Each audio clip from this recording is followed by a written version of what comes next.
policing and peace support operation in the African continent. I am Lieutenant Colonel Federico Vecchi, and I am currently covering the position of Gender Advisor to the Director of our Center of Excellence, and I will be the moderator of this event. Firstly, let me extend my appreciation to Ms. Margherita Corti for moderating and presenting this webinar with me today. Graduated in criminology at the City University of London, she is now a member of a team of cybersecurity analysts, and she accepted with sincere enthusiasm our invitation to strengthen a recent but very fruitful cooperation. I also thank you, all of you, for turning out in such great numbers. The level of interest shown by the numbers of registration received from a spectrum of professionals and academics is encouraging and already attests the huge importance of the topic which we have gathered to discuss today.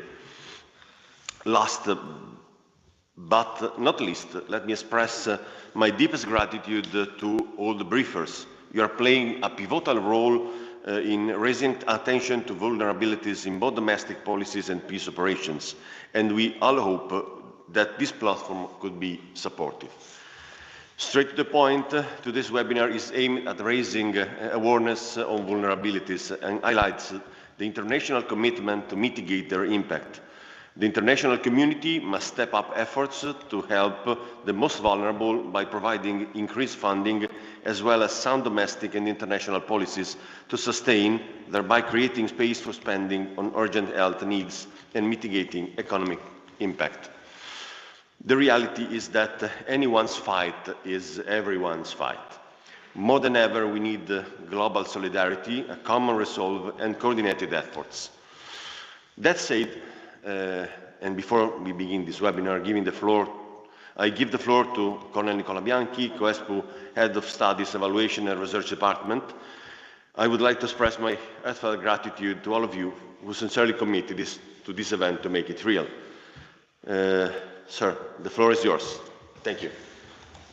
Thank you, Federico. Ladies and gentlemen, distinguished guests, colleagues, good morning and welcome to Vicenza for the opening of this webinar on the protection of vulnerable groups in domestic policing and peace support operations in the African continent.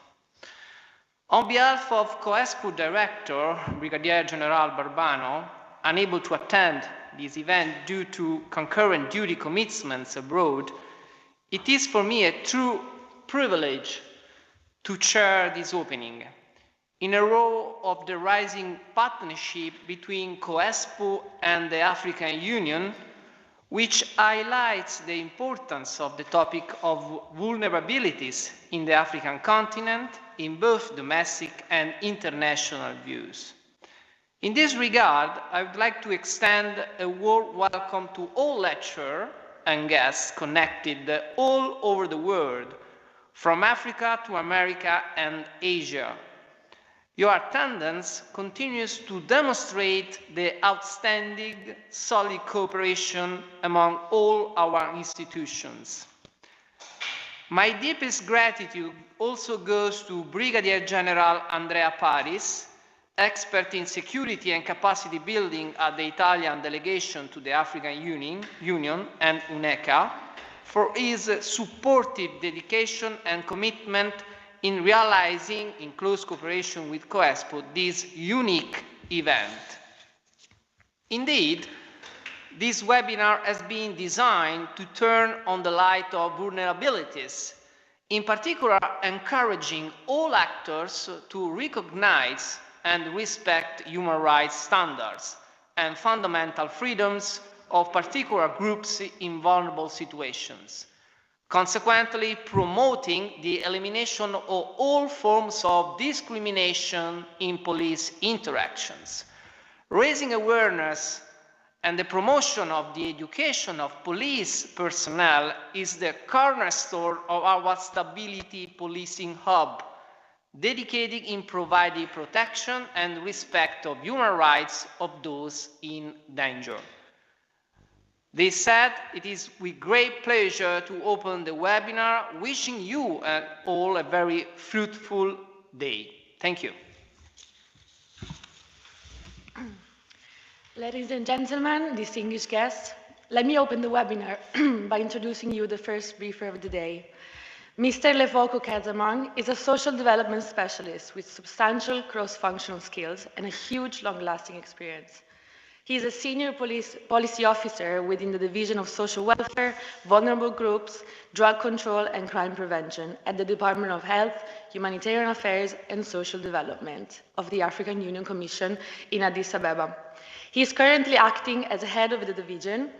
His responsibilities include the coordination and facilitation of the implementation of the disability, aging, family, social policy and social protection programs of the African Union.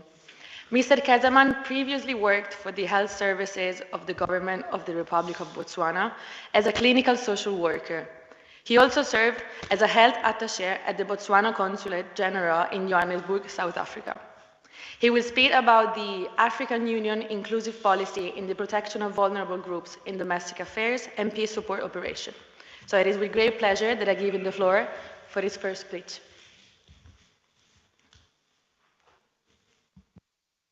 Good morning. Am I audible? I wanted to check that first. Yes, we can hear. Thank you so much. Yes, I was worried about this. Yes, thank you so much, moderator, and thank you for this opportunity. I want to believe that I was trying to find out whether I'll be able to share the presentation, but let me just continue because of time limitation while maybe you are uploading it.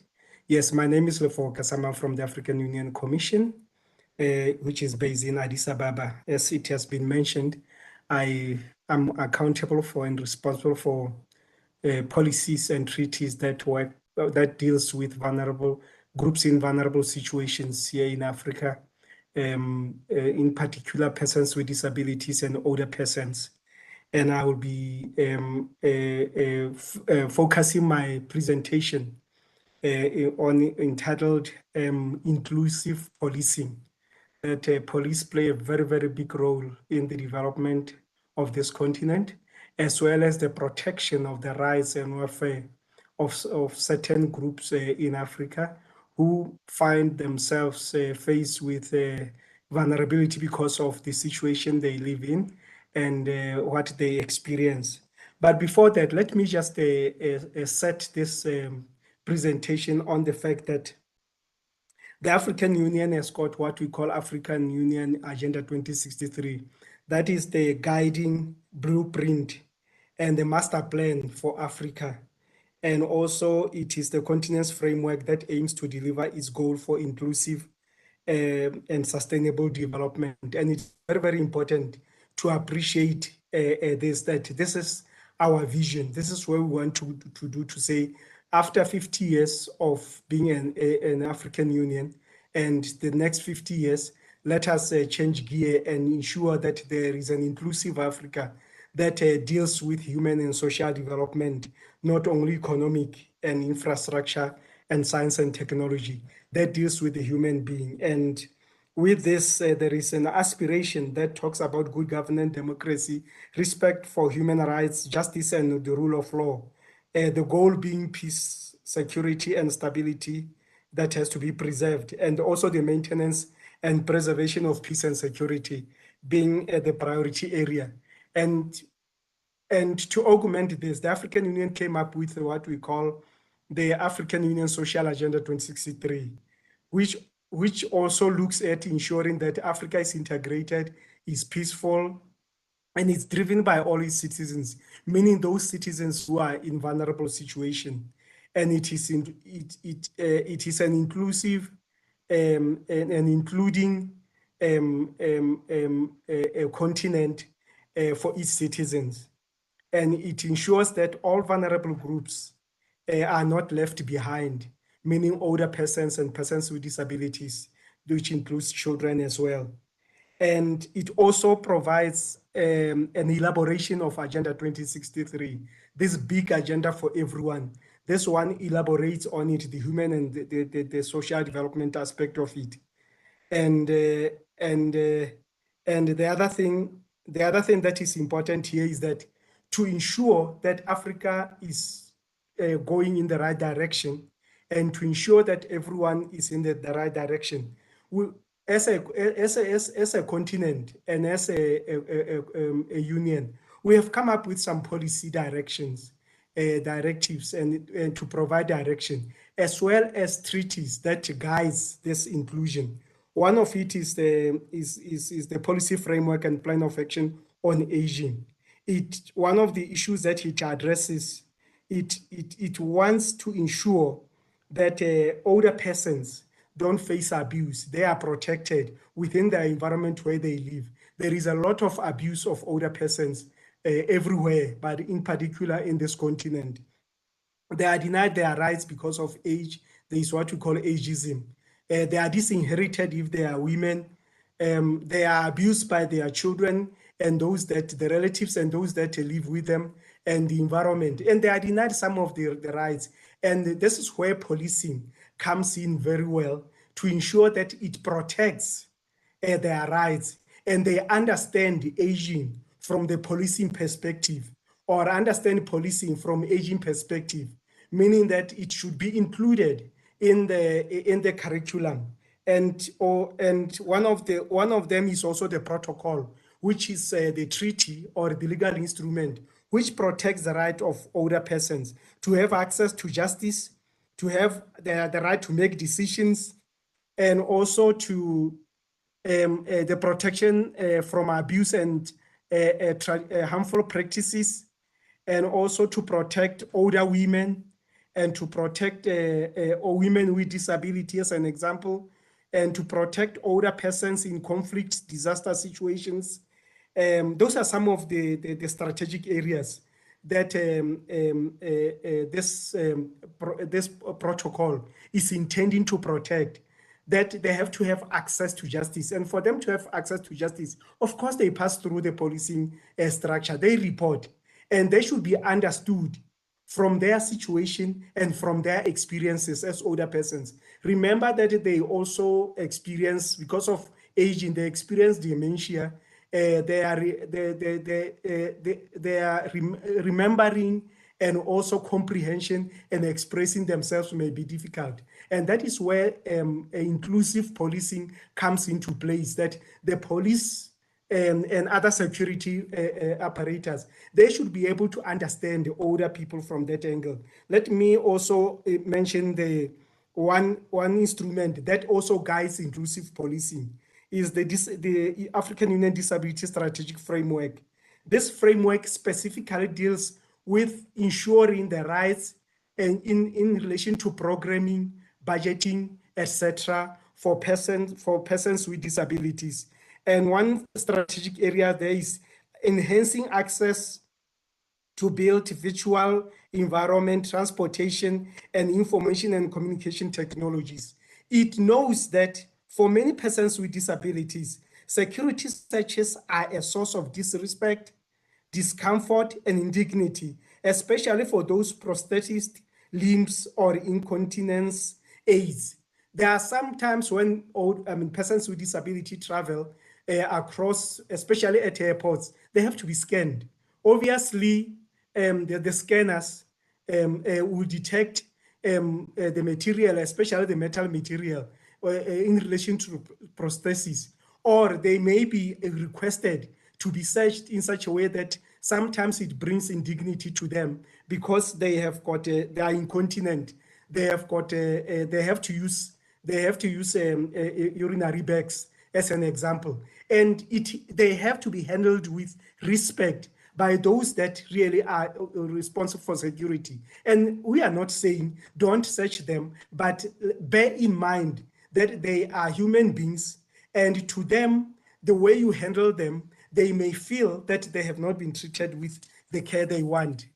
And the same applies to persons with albinism. That persons with albinism in this continent, they are mutilated, they are tortured, they are abused, they are killed, their parts are being harvested. And the inclusive policing should be able to understand the situation of persons with albinism. Those are the ones that you call albinos, but the correct term is persons with albinism. That is the respectable and acceptable international term. Having said this, let me just mention that inclusive policing will make sure that their rights are protected, that they are listened to, that they represent themselves, that they are able to access justice from the policing all the way, and their cases are given priority because they are mutilated for muti or medicine or for good luck and all that in some of the countries. Let me also mention where inclusive policing comes into play. That is where we talk, we have got the protocol to the African Charter on Human and People's Rights, on the rights of persons with disabilities in Africa. Article 5 of it talks about non-discrimination, that inclusive policing should not, under any circumstance, discriminate on the basis of disability, that persons with disabilities are persons first. The disability comes later. They are people first, and they are protected by any country's or all countries' constitution. So they should be seen as human beings who can represent themselves, who can speak for themselves, who have got equal rights like all others. So it talks about the right to equality, equality and recognition before the law, and the right to life, and the right to liberty and security of person, and freedom from torture or cruel, inhuman, and degrading treatment and punishment. And this is very, very important to look, to ensure that it is encapsulated and carried out in this policing. Lastly, let me just mention a few points which are very, very, very critical. Let me say that we have to, inclusive policing calls for human rights-based approach, that we have to know that policing is to ensure that people are treated well as human beings and their cases are handled equally like all others. And those are some of the issues that will be able to address vulnerability.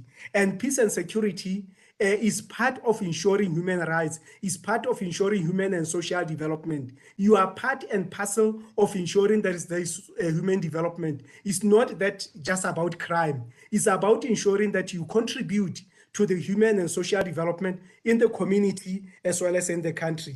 So this is what I wanted to say within this short minute so that I can give the other minutes to my colleagues which are online. And it is very, very important to realize as the police, most of the time you are the first entry point for ensuring that there is human rights and you protect human rights and people in vulnerable situations enjoy human rights. Whether there is conflict, whether there is a disaster like floods, or people lose their properties or whatever, you are playing a very, very critical role and we really appreciate you. Thank you, moderator. Foko, good morning. Thank you so much for your speech. May I shoot a question? Because during our last engagement, we speak also about albinism, a rare condition. You say that they are not considered as human beings, but demons or something like a ghost. They are often killed because in some places they think that part of their bodies are used by shamans to prepare magic potions. This is just a matter of instruction, and there are preventive measures taken in this regard?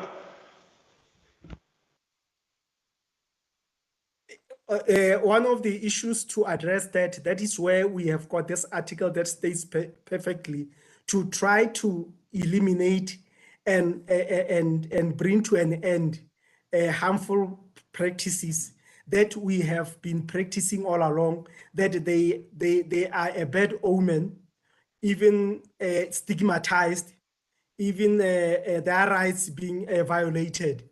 And we have come up with this policy, even the plan of action on eliminating torture and abuse of persons with albinism as part of our strategy here in Africa, driven by the African Union and by this department that today is part of the presenters, to ensure that there are policies and there are acts of parliament, the law that is in place, where the policies are, they have to be reviewed. Where there is a legislation in that regard, it has to be reviewed to ensure that it includes clauses or articles where which ensures that it protects persons with albinism, and it changes the mindset about albinism, especially this part of the world, and to ensure that they have got access. They have got access to justice, they have got access to health, they have got access to everything that there is needed. And when they are even provided a place of safety, that place of safety befits a human being. They are not detached from the society, and the society's mindset is changed. The stigma, the attitude, our attitude as people without albinism is also changed or transformed, so that people with albinism may be able to enjoy their rights on an equal basis like all other human beings, in relation to international as well as continental treaties. Thank you. Thank you so much. Thank you so much. Let me now pass the floor to the next speakers, better. Ms. Nena Tundu, the coordinator of the Ending Harmful Practices at the African Union Commission, and Mr. Robert Casanene, the Regional Spotlight Initiative Coordinator and Female Genital Mutilation Policy and Advocacy Specialist at the African Union, both based in Addis Ababa. After a very short presentation of themselves, they will discuss about the role of capacity building for law enforcement in child protection issues, particularly ending child marriage and online child sexual exploitation and abuse. Nena, Robert, I see you are online. Thank you for attending this webinar. I give you the floor for the next period. Thank you so much.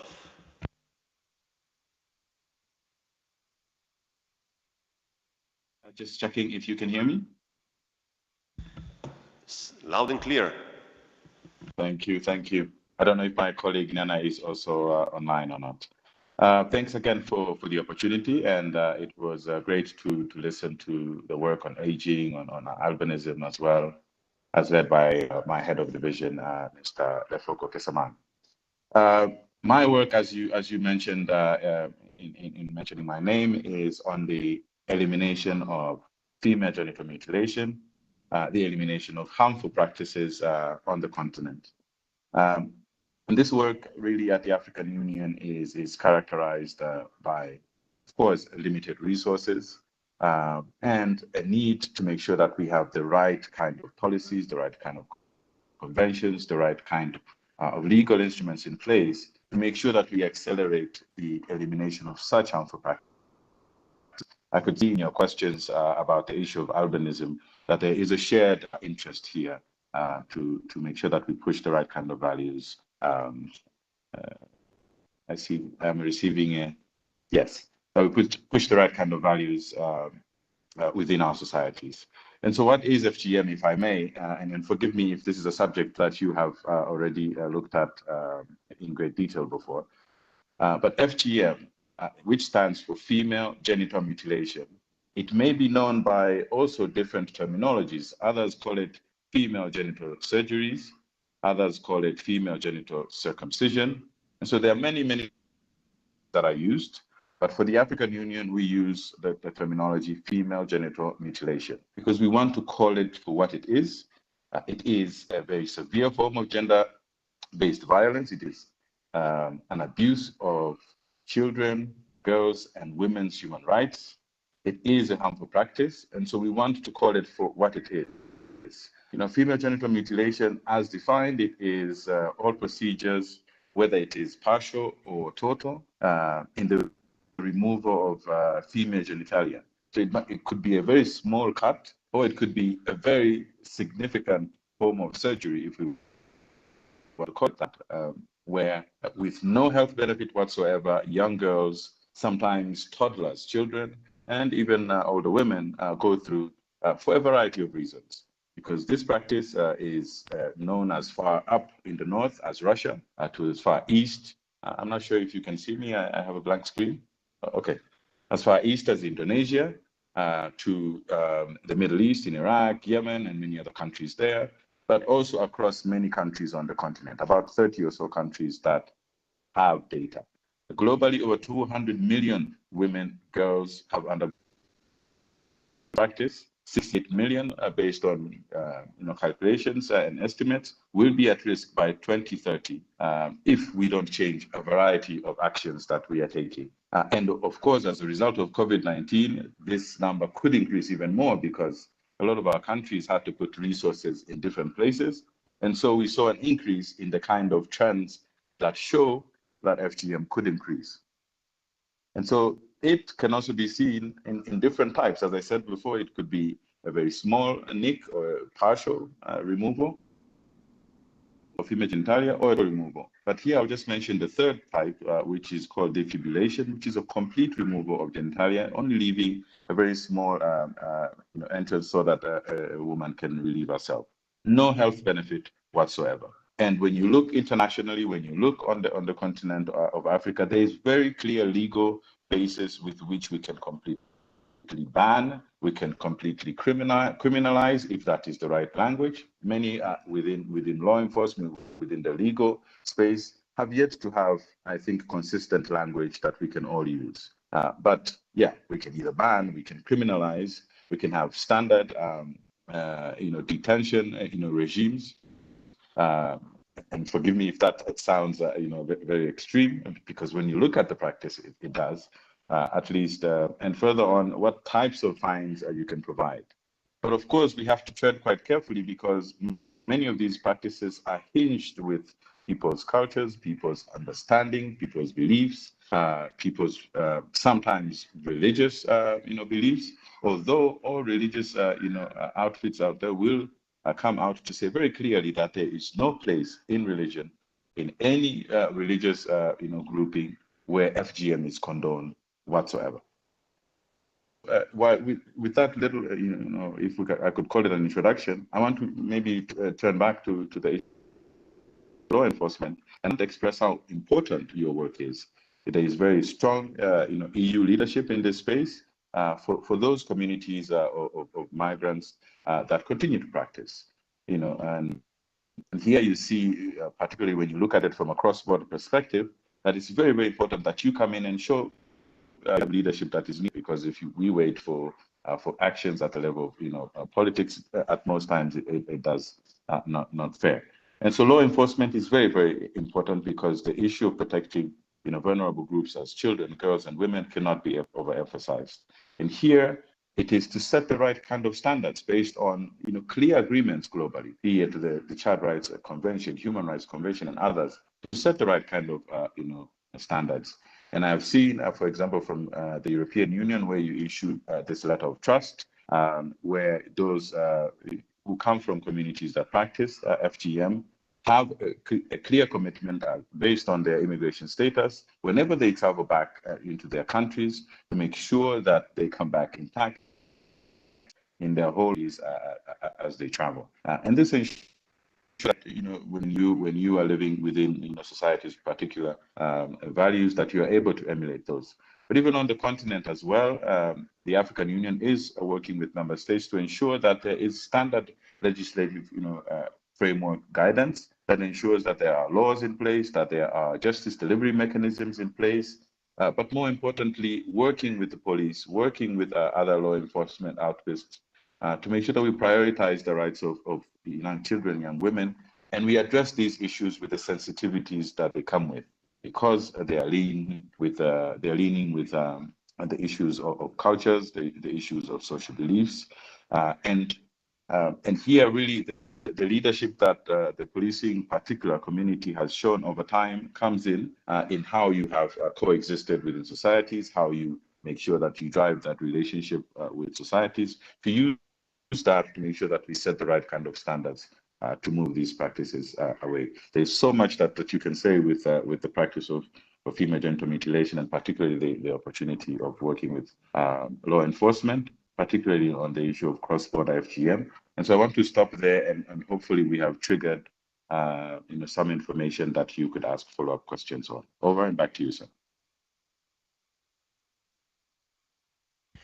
Thank you, Robert. Thank you. Great. I have just a question from my side. You spoke about female genital mutilation. It's a plague not just in Africa, but all over the world. You mentioned very impressive numbers. How's the trend? Is decreasing in some way or what?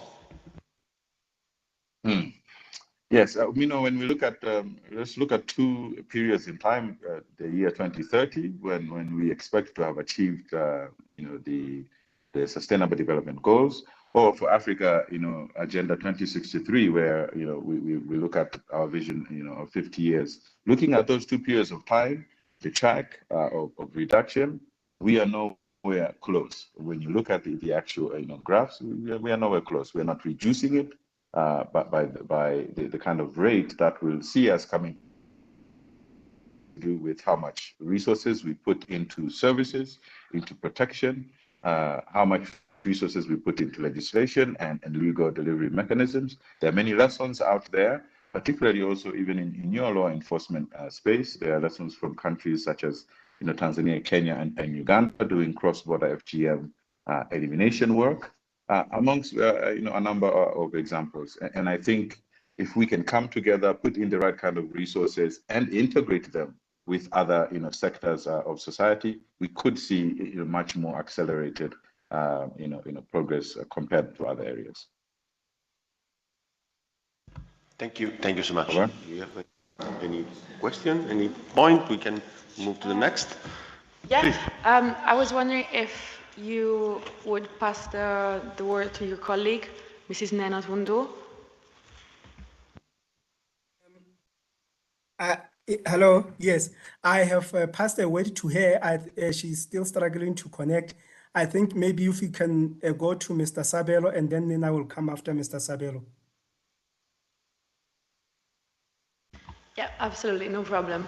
So let's pass to the next briefer. So ladies and gentlemen, let me introduce you to the next one, which is Mr. Sabelo Mbozaki. He's a South African. He works at the headquarters of the African Union Commission in Addis Ababa within the Department for Health, Humanitarian and Social Development as the head of labor, employment and migration. So Mr. Mbozaki is charged with the responsibility to provide strategic direction in the implementation of migration policy framework for Africa in complementarity with the Agenda 2063.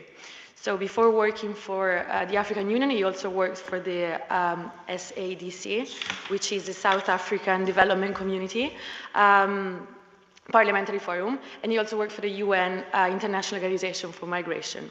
So Mr. Mbozaki has extensive experience and policy advice at multilateral level, and he contributes to migration and labor migration at various global platforms and communities of practice. So the title of his presentation is The African Union Perspective on Protection of Vulnerable Groups in Policing, the Case of Labor, Employment and Migration. He will now drive us through the sound policies and programs of his division in this specific field. So, Mr. Mbozaki, I leave the word to you. Thank you. Thank you very much, colleagues. And we would like to, on behalf of the African Union Commission and on behalf of the colleagues who works with me in the Division of Labor, Employment and Migration, we would like to thank you for giving us an opportunity, but also for involving us in this important work on protection of vulnerable groups in domestic policing. Indeed, I would add to what the colleagues from the African Union who spoke before me, I will add also the perspective, but taking the angle, the perspective of African Union, but taking the angle of labor, employment, and migration.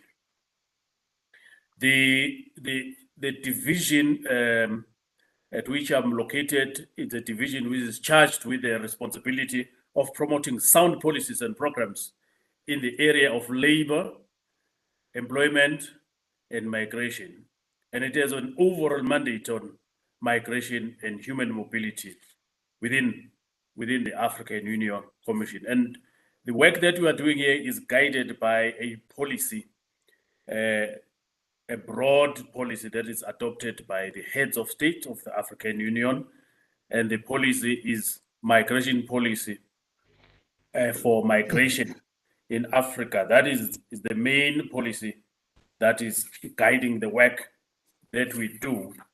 I'm going to quickly move on to look at the areas of vulnerability and perhaps provide a perspective on how we view vulnerability and the requirement for protection, and which groups do we view in terms of policies of African Union, which are contributing to Agenda 2063, and to look at the groups of vulnerability in the context of labor, employment, and migration. Migrants are vulnerable to human, including labor migrants or labor workers. They are vulnerable to the rights and to the violation as a result of not being citizens of the countries of destination or to the receiving countries. So this vulnerability is caused by the fact that they are in a foreign country, and therefore they require protection. We've got several guidelines, instruments, and policy frameworks that have been put in place to be able to support and to be able to advance the protection of these vulnerable groups. Due to the status of the migrants and labor migrants, they often live and work in abusive and precarious situations, and therefore they require protection because of that vulnerability. But also research shows that women, youth, children, older persons, and asylum seekers, as well as the refugees, they also fall within the category in terms of the African Union policy frameworks. They fall within the category of vulnerable persons in the context of labor, employment, and migration that require protection. So we work with the member states in a continuum of the countries of origin, the transit countries, but also the countries of destination. We work within that continuum to provide some policy propositions on the protection of these vulnerable groups. Another area which we specifically look at is the area of child labor and informal workers, within the informal economy, but also irregular migrants. Let me just make an example. When we talk about irregular migrants, we are all aware about the irregular migration that has caused that the Libya then has received a number of irregular migrants, and that situation has a lot of permutations. One of the areas is that we've got stranded migrants there who are trying to move on to through the Mediterranean Sea to Europe.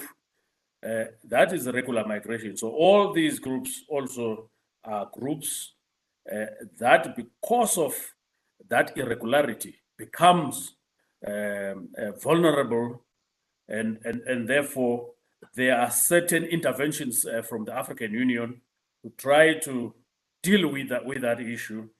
There is a specific program, if I could make an example, that is called Tripartite Task Force, which is led by the African Union. But we work with the EU, European Union, but we also we work with UN, specifically UNHCR and IOM, to work with the authorities of Libya to one, to talk about protection, but also to remind everyone who's working in that space about the human rights of these vulnerable groups, but also to work towards repatriating these groups back to their countries of origin. That is just an example of the work that we do within the space of irregular migration. But that landscape also, as I indicated earlier, it includes child labor. We also have specific policy instruments that it's geared towards combating child labor. We've got a 10-year plan for elimination of child labor, but also elimination of forced labor, but also elimination of human trafficking, but also to tackle the modern slavery. So these are the areas in which we work to protect the vulnerable groups from the AU perspective. But I also want to indicate just broadly some of the areas in which the thematic areas that we advance in support of the member states.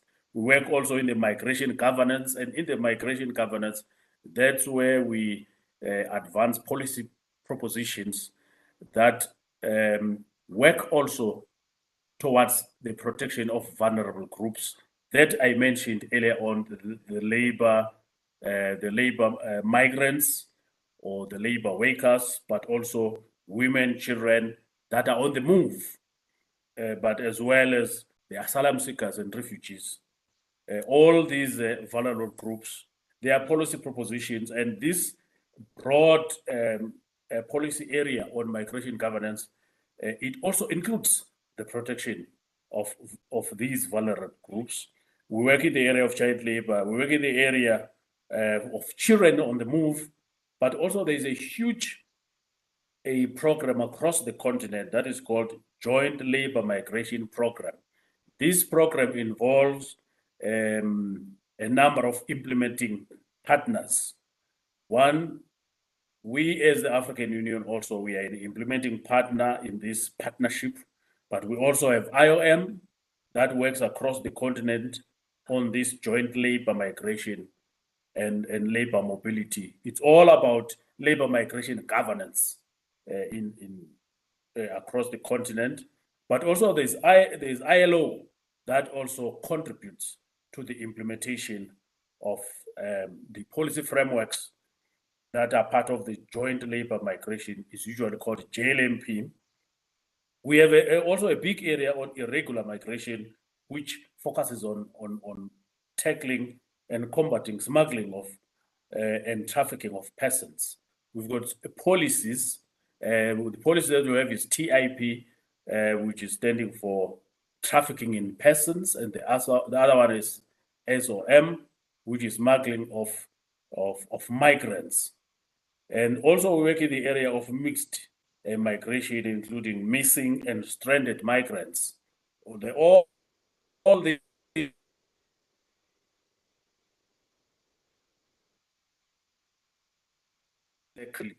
that we have explained.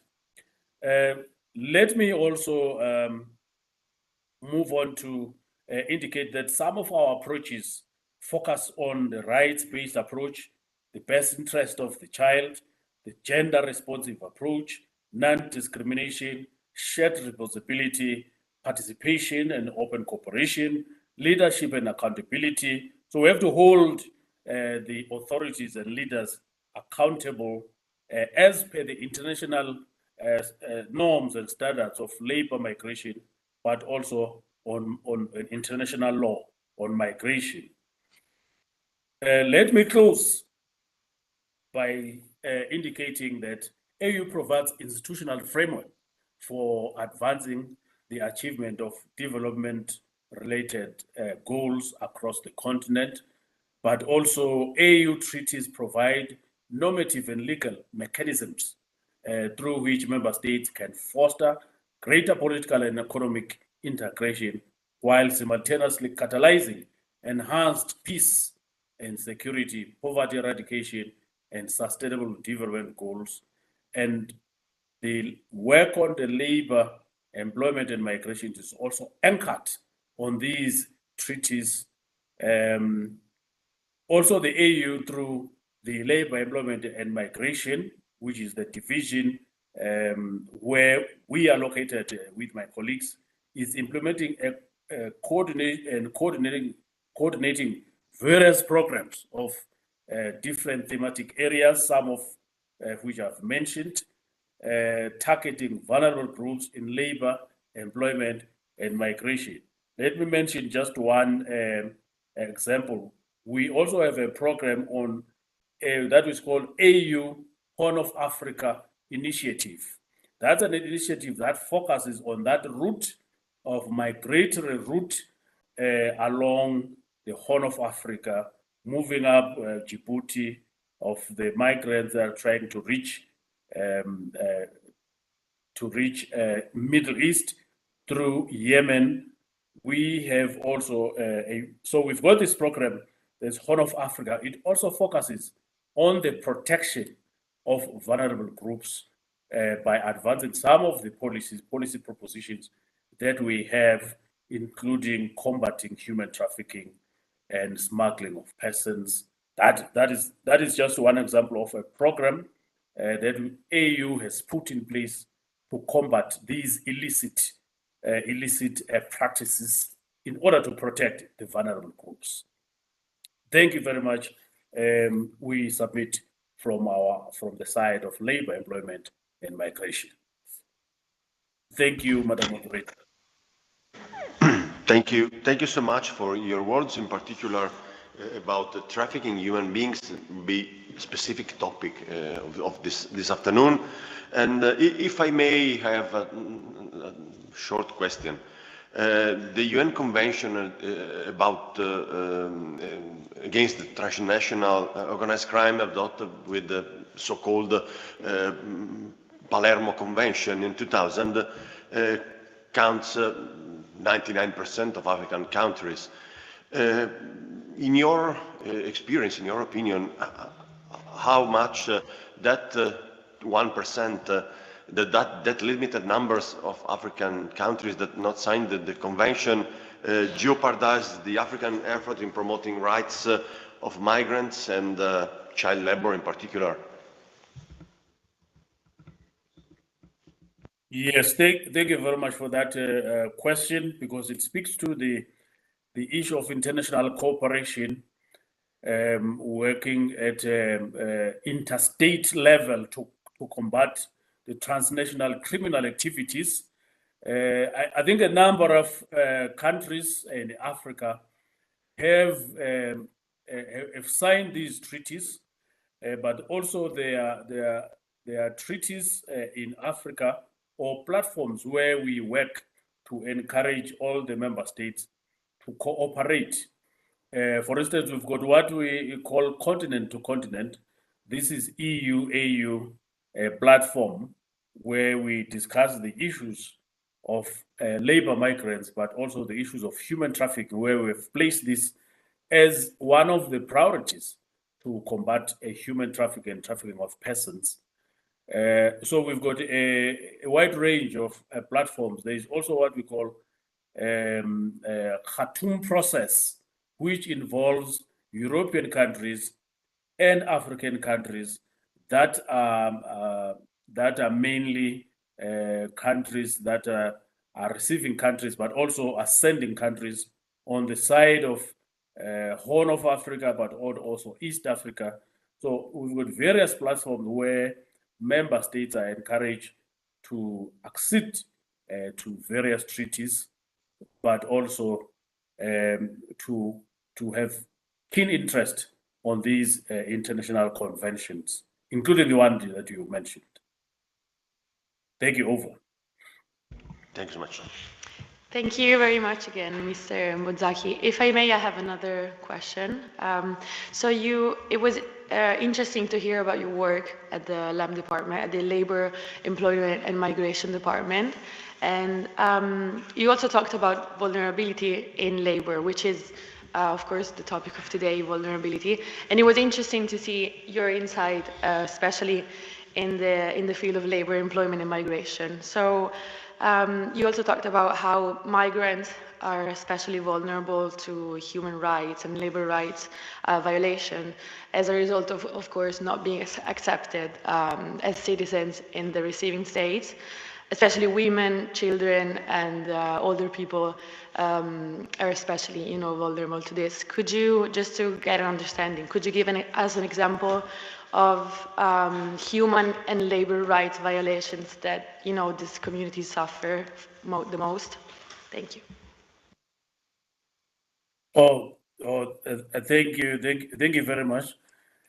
We find that in other jurisdictions, they create detention centers for irregular migrants. So they keep them in detention centers. So there is a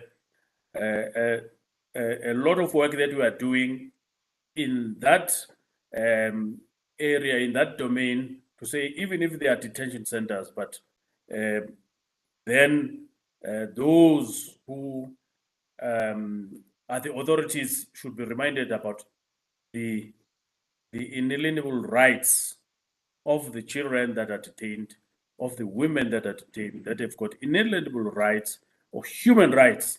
They still need to be protected, but also extension of human rights to them. So that is one area in the detention centers.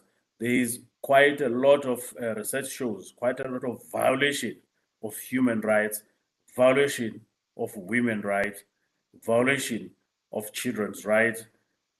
So that is one area.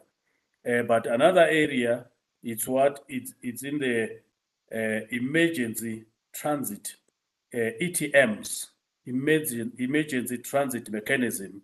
That is another area where we focus on to be able to advance the issue of the importance of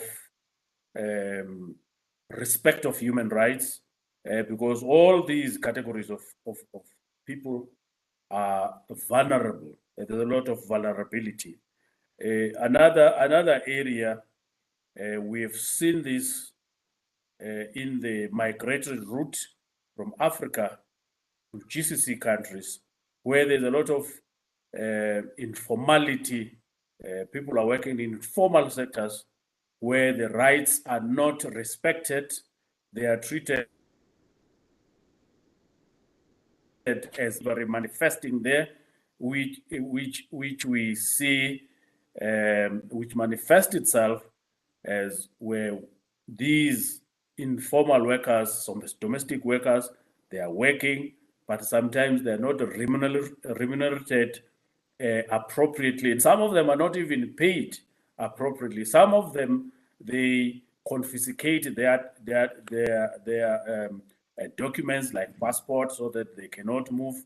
So there are many areas where vulnerability is also accompanied with violation of human rights. Or perhaps I'll stop here. It's quite a number of examples. Thank you, and over. Thank you so much once again. Let me give a step back to Nina, if it's online. I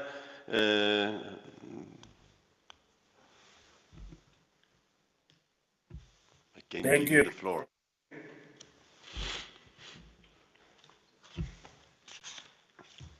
Lefoco, good morning once again. Is Nina online? She has joined as an attendee. Is it possible to move her to presenters? Okay. Yes, we can hear you loud and clear. Okay.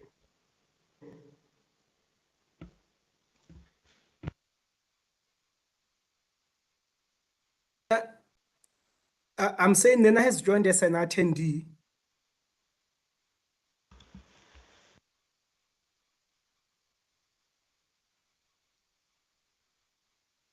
Well, the floor is yours.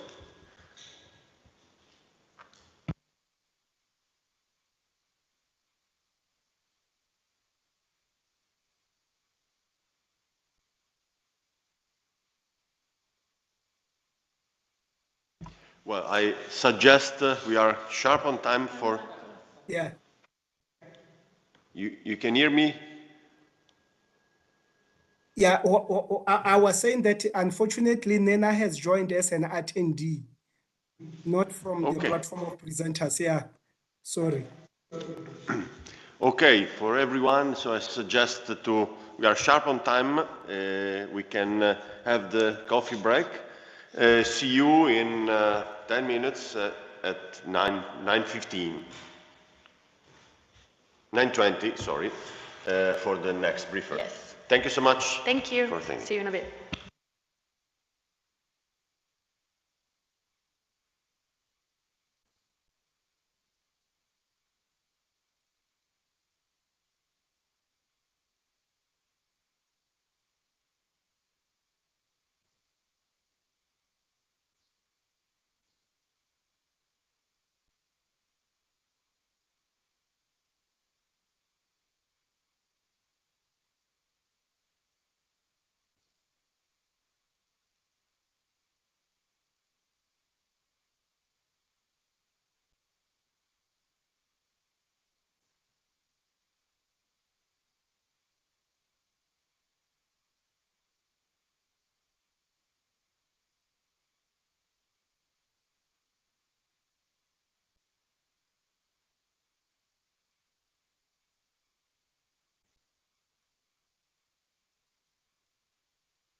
Welcome back. We can start again. Lefoco, can you hear us? Nena, I know it's facing some issues in connecting using the link. Do you have any additional information from her side?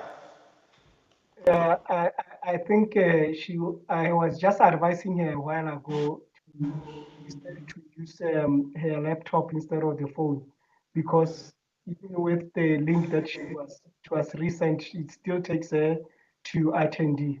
I think the best is just to continue, and you shall see what happens in case she. Sure. Yeah. Sure.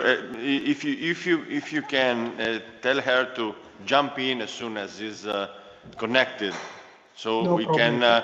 we can profit of her presence online. Thank you so much. Thank you so much. Thank you. Let's move then to the next one. Maybe Colonel Roble is not online due to technical issues, and we need to go 2 steps ahead to David Butare. David, are you online? Yes, I'm online. I'm online. Good morning, David. Good morning. Good morning, sir. From Rwanda Police, the Commissioner for Peace Support Operation, David Butare. Please, a short introduction of yours. Then you can we can express your experience in Rwanda Police regarding peace support operations. Please, David, the floor is yours.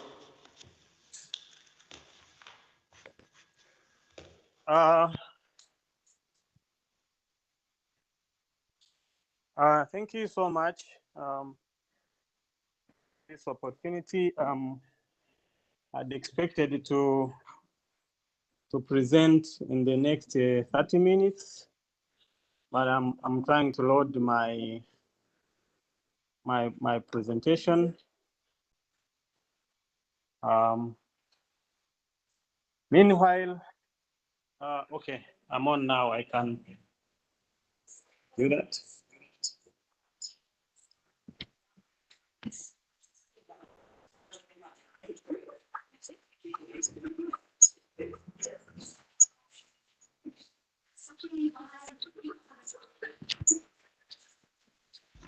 Perfect, we can see the presentation.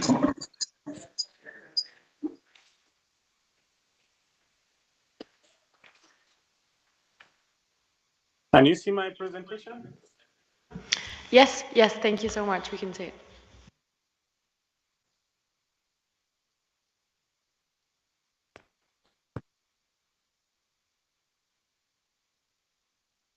Okay.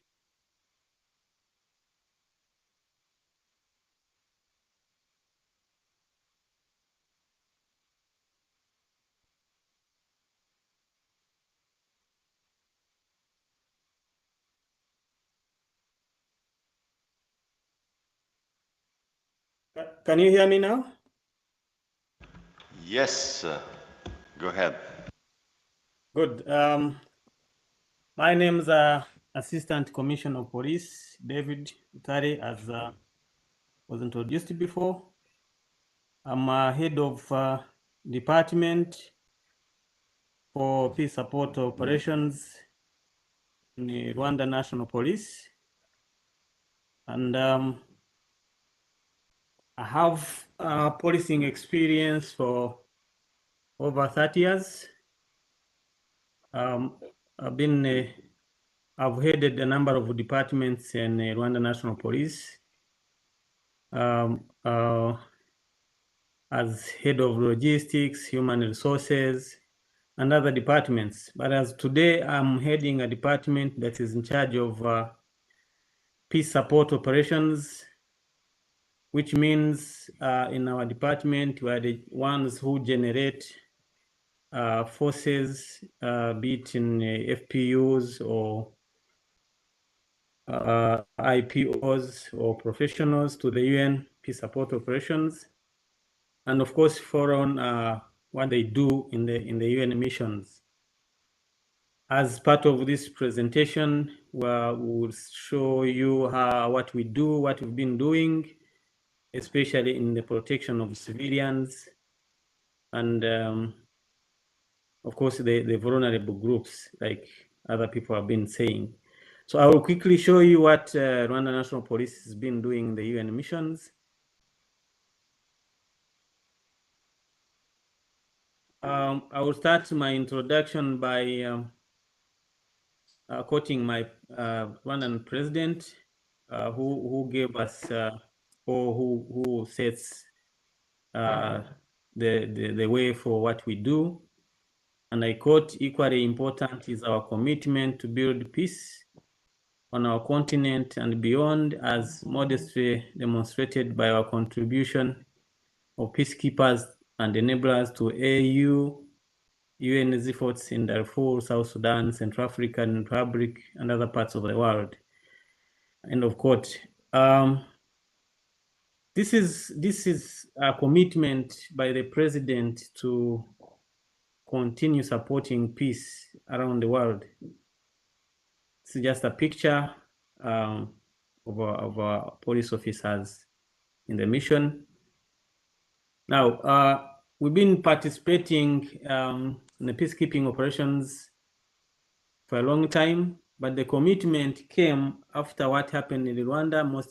Maybe many people don't know that there was a genocide in Rwanda in 1994 against Tutsi, one group of people. So this made Rwanda feel like they owe the world to commit to peace, because during the genocide, actually, the international community failed to protect our people, much as we had UN forces, but they were not able to protect the people who are being killed. It's only a fighting force that was led by the current president, His Excellency Paul Kagame, that stopped the genocide. So it's our government's commitment to contribute to protect civilians owing to that history. Rwanda, of course, is a member of UN member state and has that responsibility also to the maintenance of peace. We've been contributing forces since 2005, starting with the Sudan, and then later to other missions. Currently, we have over 1,000. We have 1,133 police officers in UNMISS and in MINUSCA in Central Africa and South Sudan and Abyei.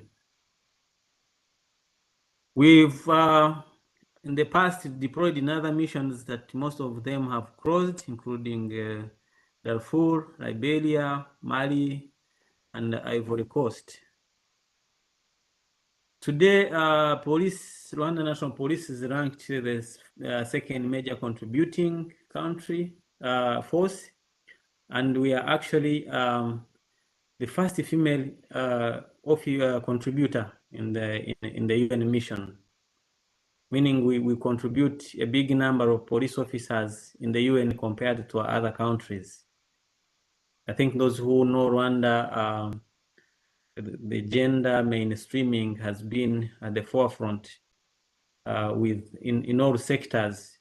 You know that currently, I think we're the first in the world with the biggest number of parliamentarians, women parliamentarians in our parliament, over 60%. Same in the cabinet, which is 50-50. So far, we have contributed over 10,000 police officers since, and 20% of them were female officers. This is how it is, just a table of where they went and the missions. As you can see, we have participated in about 11 missions, but that's the number. That's for the number of police officers that we have currently, both male and female. IPOs or individual police officers is around 91. You can see many of police officers are what we call formed police units, which are actually in a form of companies and platoons. To aid to this, we have our training center, of which we partner with the COASPU in our eastern side of the country, and Police Gishari. And this is where we conduct our pre-training, our pre-deployment trainings, where our FPUs train for about 2 weeks. And with our partners, we've been able to effectively train these police officers for a long time. Mainly, we train in the protection of civilians, sexual exploitation and abuse, public order management, among others.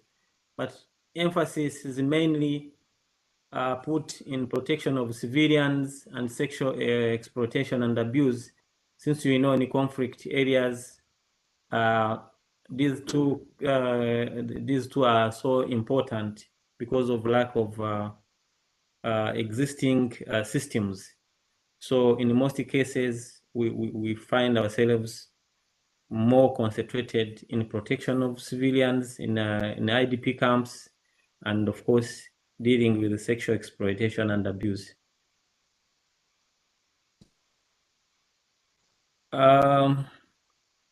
As I told you, we have this training school that was established in 2012, and currently it is actually working as a center of excellence, regional center of excellence, and we do have normally host police officers from the region for training of peacekeeping, mainly as individual police officers. But we do also train FPUs for some countries, but normally on bilateral agreements. This school can host about FPUs at one point at once. Those are just pictures of the exercises and the training.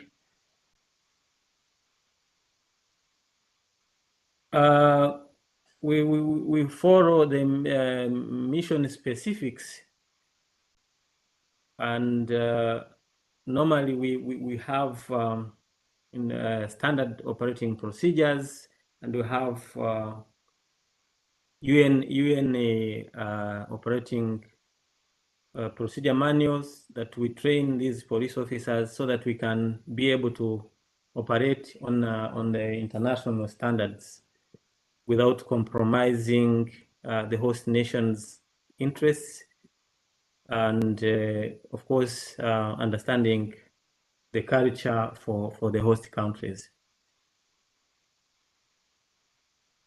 Well, we do work normally under Chapter 7, it depends on the mission specific as may be known.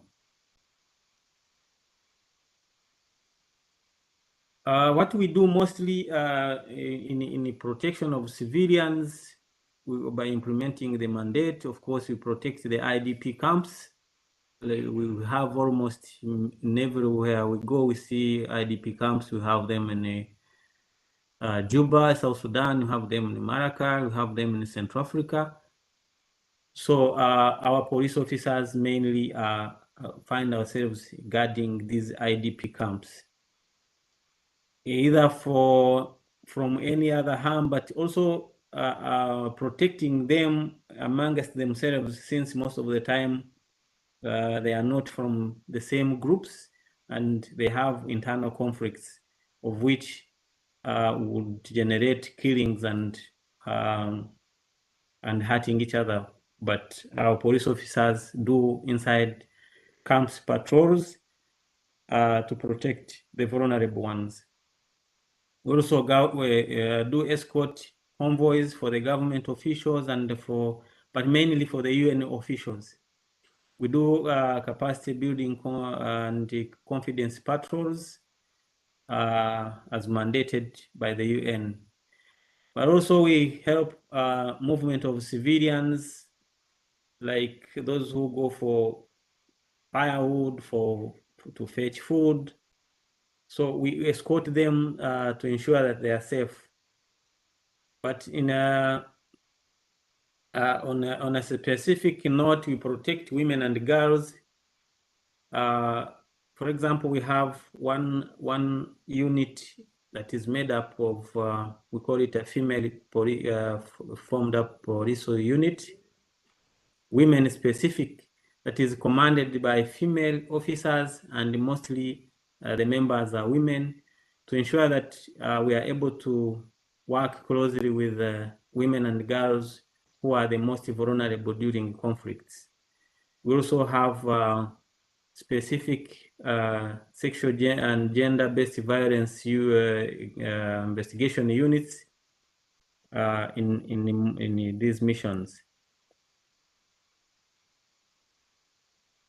Emphasis is on preventive options to protect these ones by advising where necessary.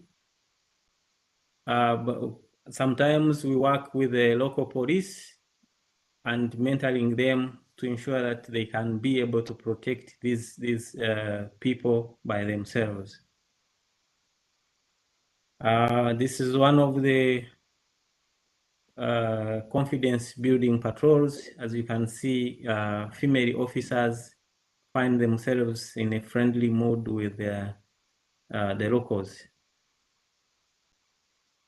Yeah, those are some of the pictures in patrols.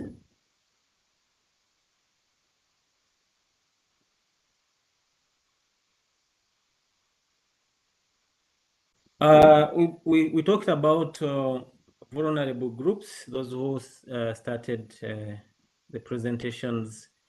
Most of the time, many people are vulnerable depending on the issues of lack of the basic needs, like water, like shelter, so. Though we are not mandated as a UN force to provide these basic needs, because normally they are supposed to be provided by the government. But where we are as a part of our confidence building, we end up building houses for vulnerable people. We provide water where there's lack of water. We give solar panels, but this is not in the mandate. This is what we've been doing. Most of the time, we have a policy in Rwanda where we do general cleaning, community work to ensure that the communities are clean. And we've been exporting this culture to most of the parts where we are deployed. We work with the civilians to ensure that where we are or the surroundings of the communities are clean by working with them. Of course, we rotate units according to the UN mandate, because one unit does not stay more than 1 year. So every year we are rotating our units and bringing in new ones. And we maintain our equipment as mandated by the UN. Of course, we have challenges like any other. Most of the environment we are working in are a little bit hostile, either by the conflict or by the climate that is not the same as we have here. So police officers have to endure the harsh conditions, weather conditions, or even the facilities themselves that are not as at home. So that's part of the challenges that we have. Also, the training that is also costly, because regrouping and training these police officers is not that easy. Plus, that getting the police officers together at the same time will also cost on our internal operations, meaning you have to get them from the normal operations and set them aside for UN operations, leaving, of course, a gap in internal policing.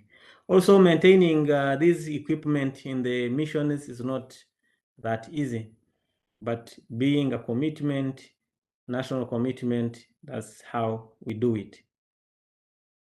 In conclusion, the government of Rwanda's commitment, as I said, has helped us as a police to continue working successfully, because the government offers all that we need to be able to perform our duties.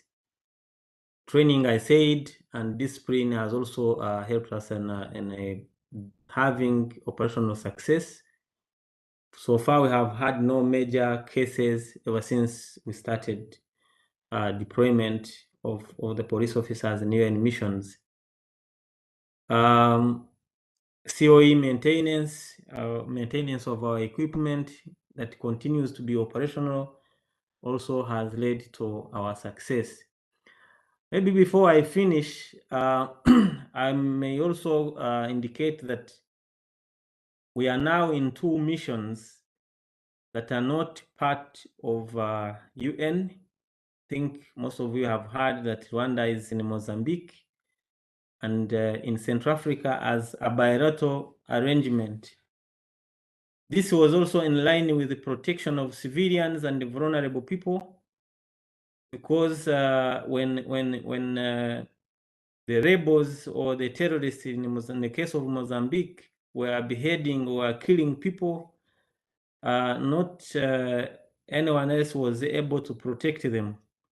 So with the drive that Rwanda had to have arrangement with the host governments to take our forces, both the military and police, to be able to protect these people, and we have done this so far successfully. And in Mozambique, the terrorists were either killed or expelled from the areas they had captured.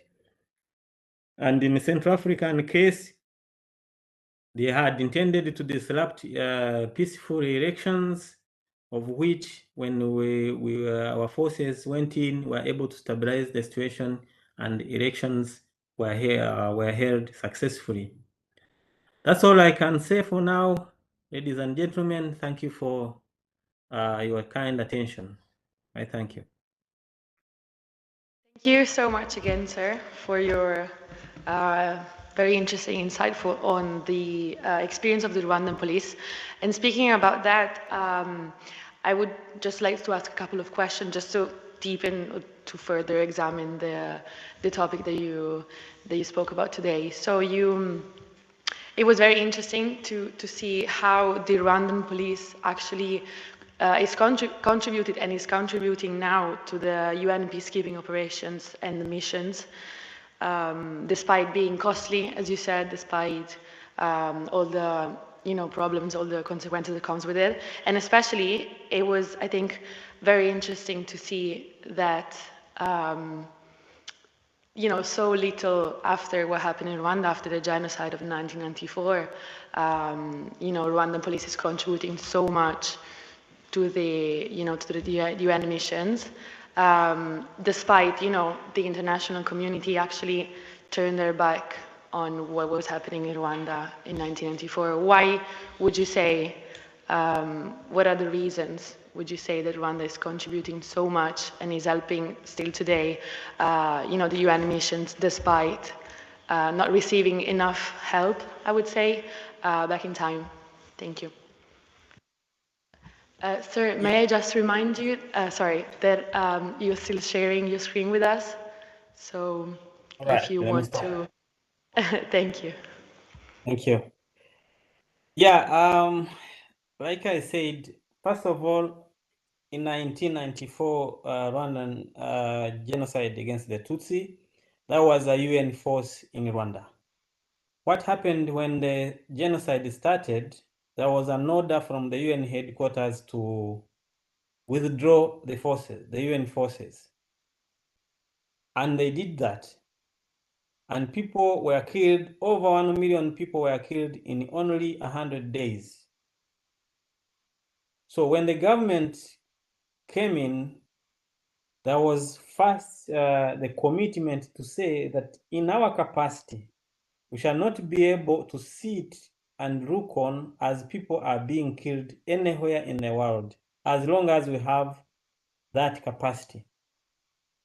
With that in mind, or with what happened in Rwanda, Rwanda committed to say we shall not be able to allow people being killed when you are watching, despite UN's approval or not. We can either go as a UN member or we can go on a bilateral basis to protect the people.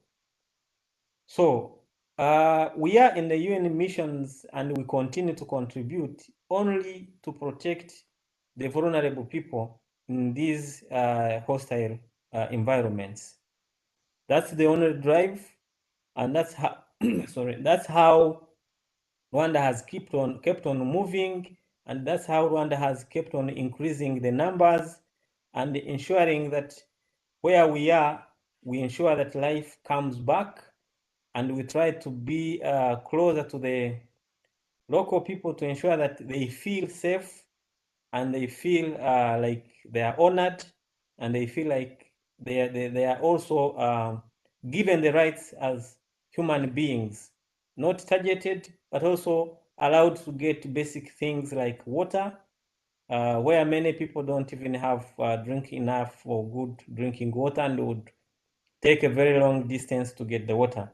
So the only motivation for Rwanda to continue doing that is to ensure that because our people have gone through that, we don't want other people to go through that kind of situation, as long as we are able, because of course we may not be able to do it as a country in the entire world, but where we are called for, or where we are able to reach, that drive remains the same.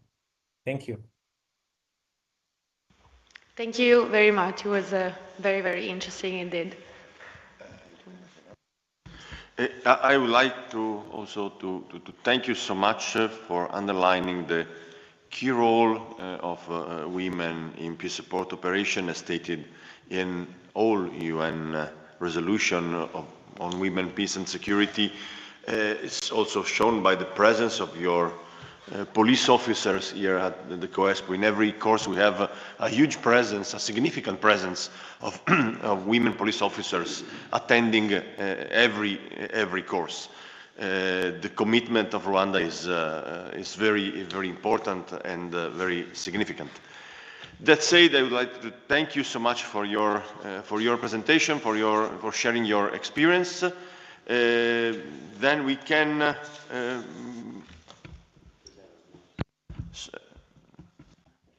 Maraho, David. Mirko Zachani for your remarks. Thank you very much. Very great to see what the Rwandan National Police are doing in peacekeeping missions. I'm Colonel Will Daniel. I'm the Deputy Director here at COESPU.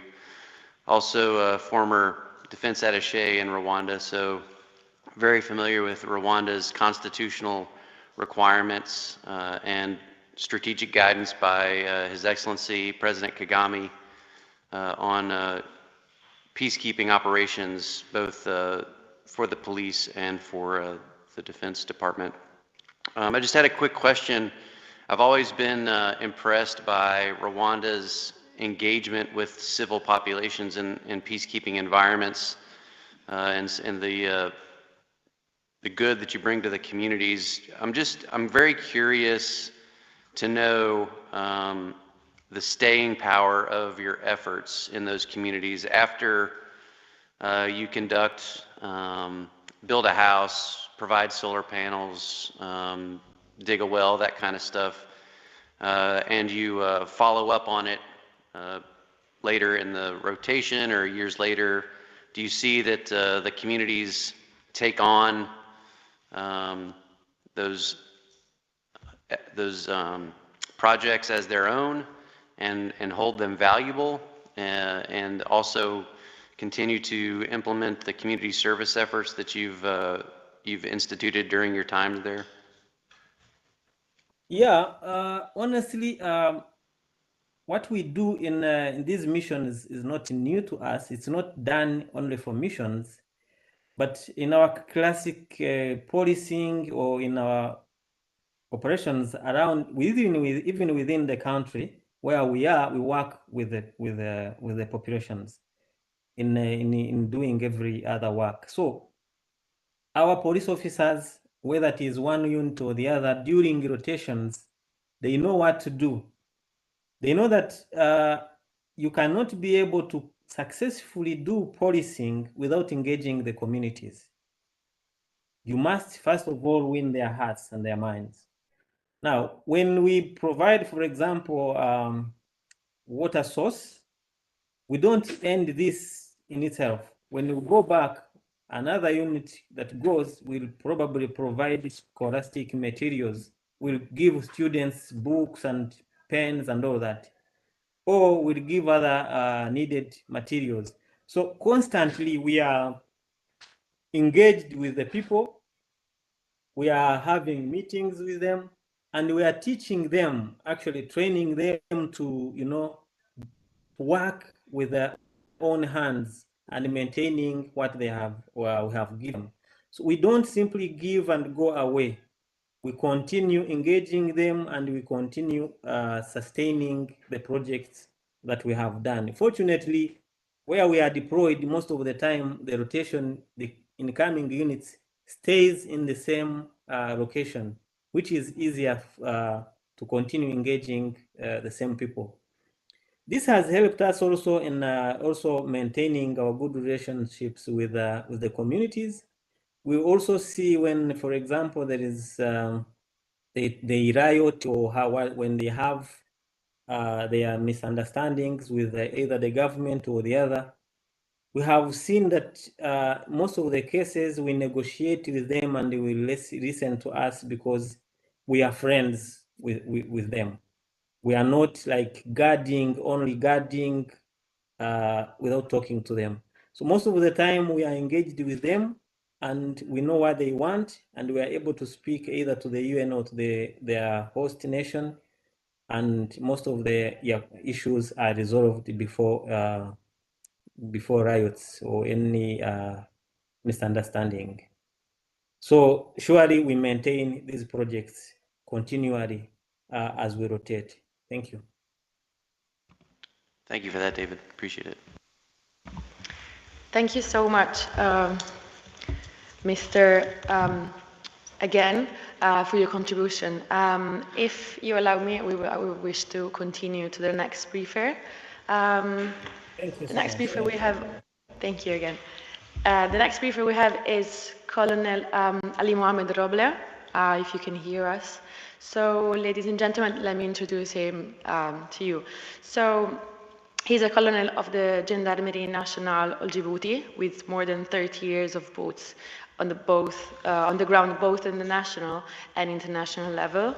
The colonel joined the Gendarmerie Nationale in 1990 and took part in 4 peacekeeping missions in Côte d'Ivoire, Mali, and Haiti. And he worked in various areas, including operations, administrations, reform and structuring. He also had senior positions as site manager, human resource manager, project manager, head of donor coordination unit, and chief of staff of the United Nations Police Component, P4. He also took part in various training courses, including civilian protection training, security sector reform, DDR, preventive diplomacy, and military intelligence courses. So during his deployment, he experienced a very complex and multidimensional environment characterized by violent crimes, terrorist acts, and serious human rights violations, for example, as in Mali. Since February 2020, he's still covering the position of head of police component of the Eastern African Standby Force. So the title of his presentation is Protection of Civilians and Challenges in Peace Support Operations and the Challenges They Face. So if you're in line, it is my pleasure to leave you the floor. Thank you.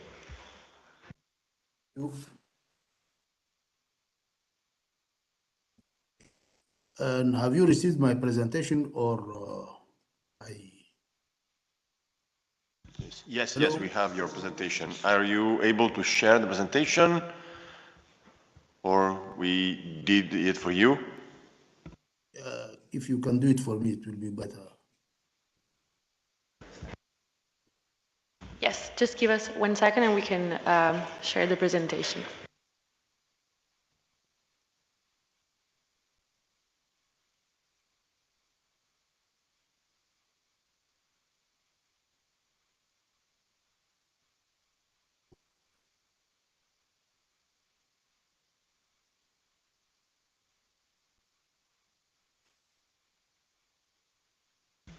We are ready.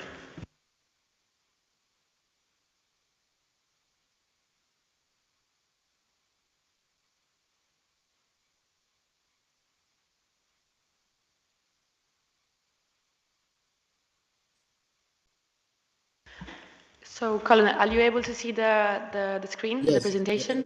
Yes, Yeah. yes, thank you. So, if you need us to switch to the next one, to change to the next slide, just tell us so, and we can do it for you. Okay. Thank you. Thank you very much. And morning, everyone.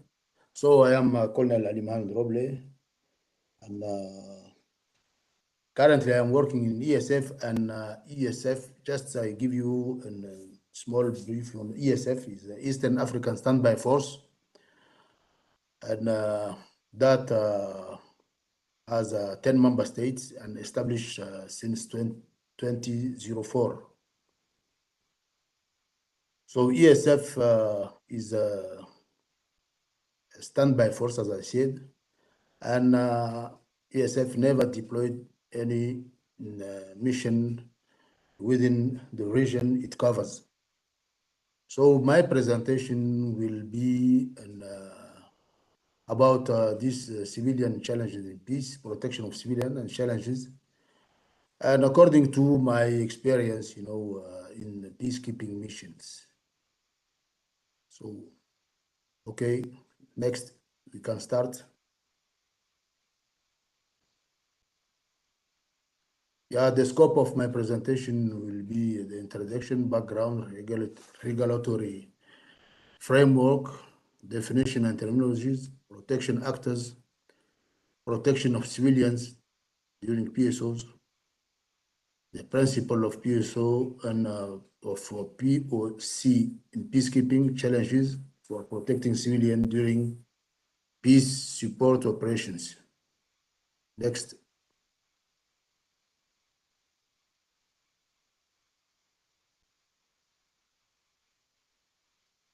So the concept of civilian protection PSO has been brought into stark contrast with the Rwandan genocide, that is in Africa, conflict in Sierra Leone, Sudan, and also in the bloody conflicts over the world, like in the Balkans in Kosovo. Today, more than 95% of peacekeepers are deployed. The mission that have protection of civilian mandate, which make the proper understanding and implementation of these mandates essential to their success. Because nowadays, we evaluate the success of peace support or peacekeeping operations on their success on protecting civilians. Otherwise, the population consider that the mission failed because most of the time the vulnerable group count on the peacekeeping operations more than the host states and forces. Next.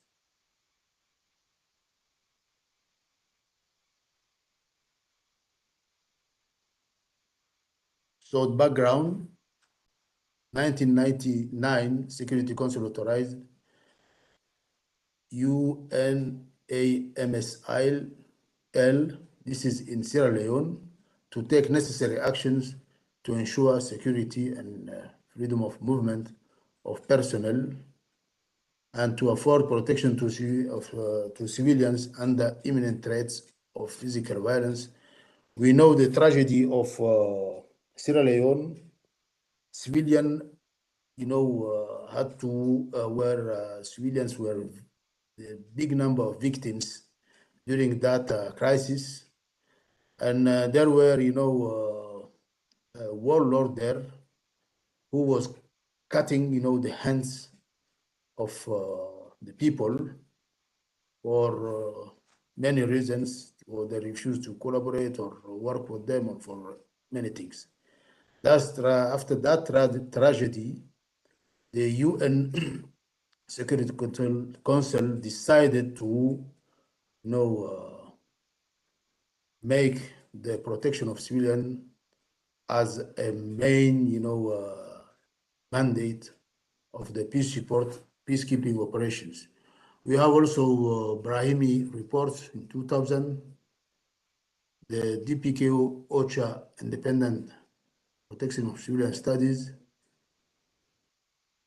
and the last one is San General Cruz report in 2017, where he explained, the shortage or the problem of the peacekeeping, mainly in uniformed personnel problem to implement their mandate correctly. Next.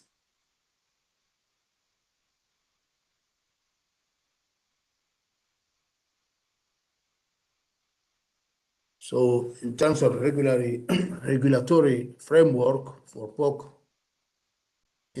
we have the international rules by which to engage in war and armed conflict. We have the most famous are Geneva Conventions, or International also Committee of Red Cross and Red Crescent, and Red Crescent for the Muslim countries, and Red Cross, which is based in Geneva.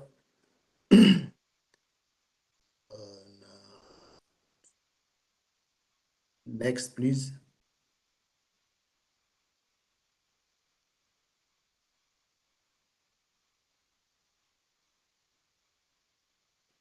We have also law of armed conflict, known also as international and humanitarian law. We have UN Security Council mandates.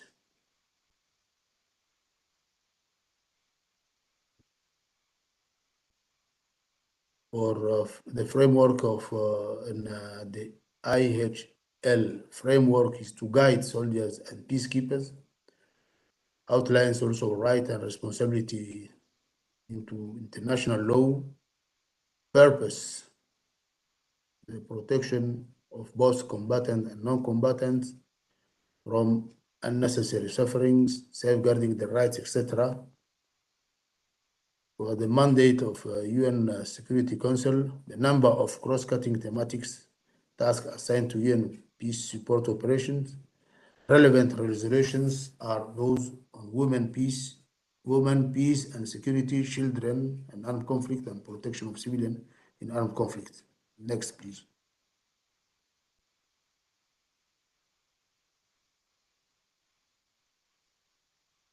Yes, next. So we give you also the definition of the key terms. Who is civilian? So most of the time, civilians are any person who is not or is no longer directly participating in the hostilities or other acts of violence that shall be considered as a civilian unless he or she is a member of armed force or groups. But also it is mentioned that in case of doubt, whether a person is a civilian, that person shall be considered a civilian And in nowadays conflicts, we don't have, the belligerent are not, always, wearing uniforms. You can have also the member of armed groups who are in civilian, but they are armed.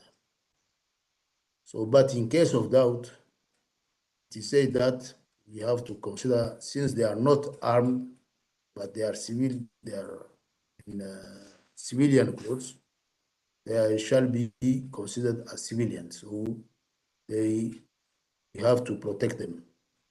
Protection mandates is to use all necessary means up to and including the use of deadly force and at preventing or responding to the threat of physical violence against civilians within capabilities and areas of operation and without prejudice to the responsibility of the host government. As we will say it later, but first of all, the protection of the civilian is the duty of the member of the hosting nation forces. But if when it is necessary for the PSO forces to protect civilian, they are also allowed to use even the deadly force if necessary. So that also is the problem of the use of force, and which is, very important and sensitive decision. Next, please.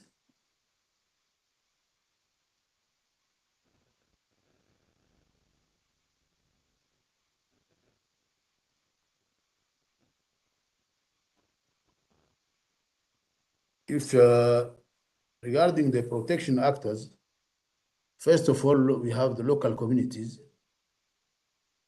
The local communities are very important because they should be made aware of, and they are important because they understand their vulnerability, best understand their vulnerability and threats.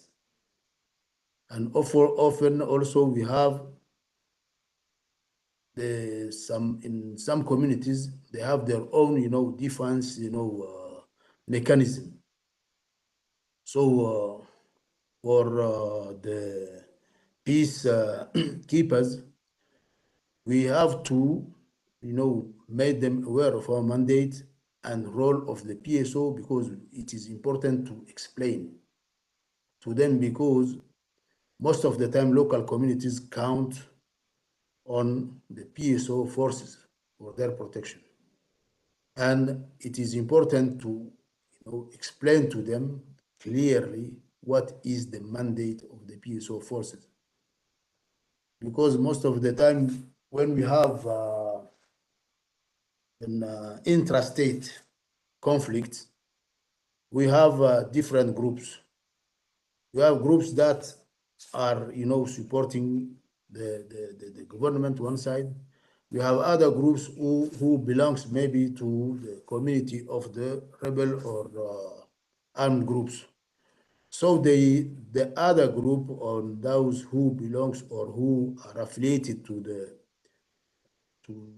armed groups or rebels, consider themselves, not protected by the local hosting nation forces.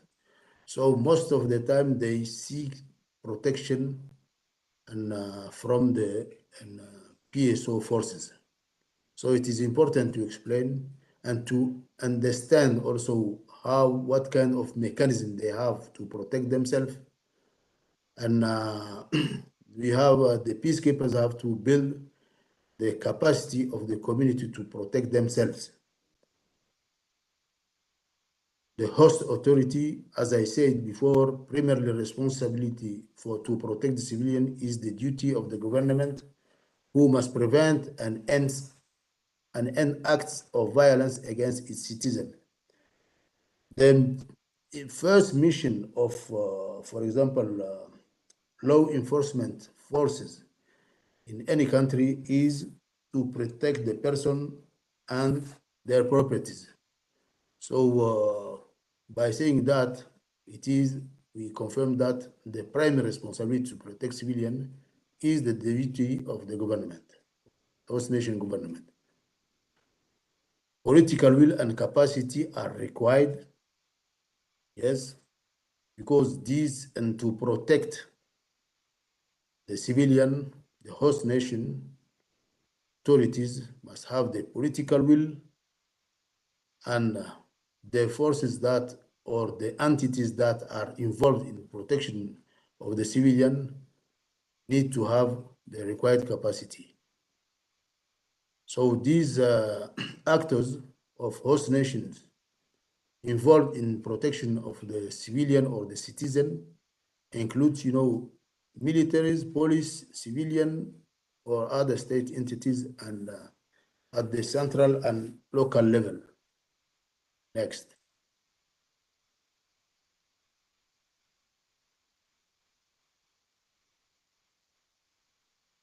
Among also the other important actors, we have the UN peacekeeping missions established by the Security Council. They have also unique in the authorization to use force, the protection of civilian, a whole of mission efforts, but their presence is temporary on the ground and they cannot succeed in vacuum. So most of, as I said before, most of UN peacekeeping missions are now mandated to protect the civilians, and it is their mandate, and their success also depends on the success to protect the civilians. Most of the time, peacekeeping operations faces problem with the civilian.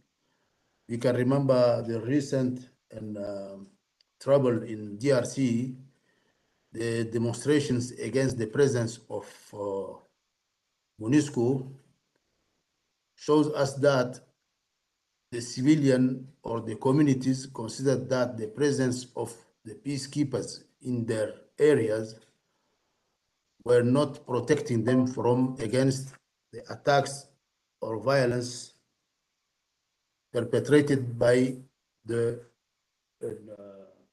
armed forces. We have also the UN country team. The preparation of the strategy should be consulted with senior leadership of the mission and UN country team. UN country teams are very useful and important since they are already established in the country where there is a crisis, and they can also help and support the peacekeeping mission in order to prepare and to develop their strategy on civilian protection through the integrated mission planning team or equivalent. So we have also the SRSGs on children and armed conflict on sexual violence, whose role is to strengthen the protection of children affected by armed conflicts, raise awareness, facilitate information gathering on the plight of children affected by war, and foster international cooperation to improve also their protection. Next.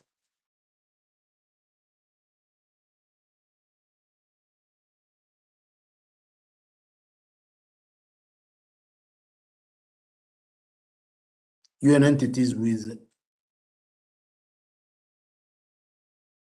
protection of civilian responsibilities. So we have UNHCR, United Nations Office of Human Rights, and Office for Coordination and Humanitarian Affairs. We find also them in the peacekeeping operation. They are present there. Other now not non-UN actors, we have regional organizations, parallel forces, individual member states, local, national, and international NGOs and civil society organization, International Committee of Red Cross and Red Crescent. Next, please.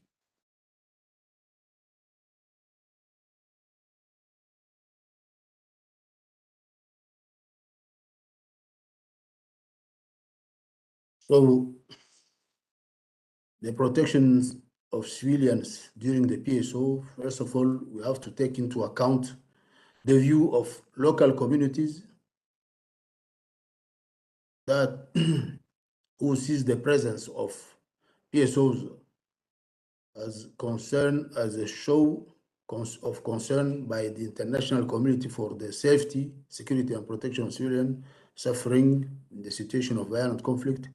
They should be made aware of the mandate I said previously. Local communities also should be made aware of the mandate and the role of PSO. PSO operates into agreements such as state SOFA's status of force agreement and UN Code of Conduct and Peacekeepers Handbook. Discipline in peacekeepers. Peacekeepers is important to retain the trust of the very people they are supposed to protect. Misconduct and poor discipline can damage the image of the PSO. That also things happens a lot. And we have the problem of sexual exploitation and abuse. But in if I give you an example, for example, in Haiti, there were a contingent who, brought cholera disease into the country, and in a country like Haiti, where this disease was unknown, the victims, maybe a big number of people died of cholera, and that time also that contingent hide the situation from the mission, and they declare it when the situation and came worst, and that situation damaged the image of the mission because the population and even the host government accused the mission that they are killing the Haitian with bringing diseases to their country. So regarding also the discipline, the SEA create also a problem of the credibility of the mission, because peacekeepers, they are deployed to protect people and not to abuse. So there was also a contingent that was involved in a big number of sexual exploitation and abuse problems, and that also creates damage the image of the mission. The discipline is very important. Intervention by outsider in internal conflict also is a problematic, need to be sanctioned and approved by at least one party and the UN. Goals of protecting of civilians often elusive. Next, please.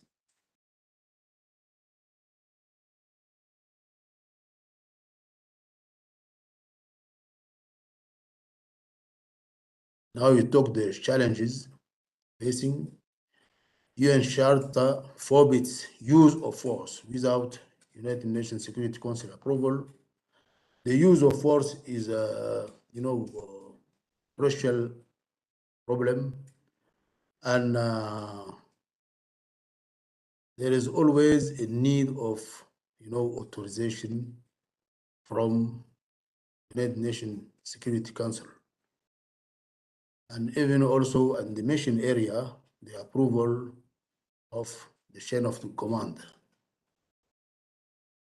administrative and budgetary constraints. UN missions also, even when they are deployed, they face budgetary constraints, and that is also a very important problem. Political will and commitment also, uneven performance, and respective memberships and representative membership. Next, please.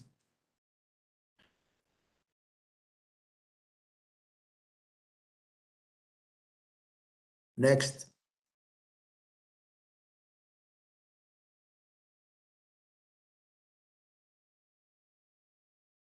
We have also non-reactions, often due to the lack of capacity, sometimes, yes.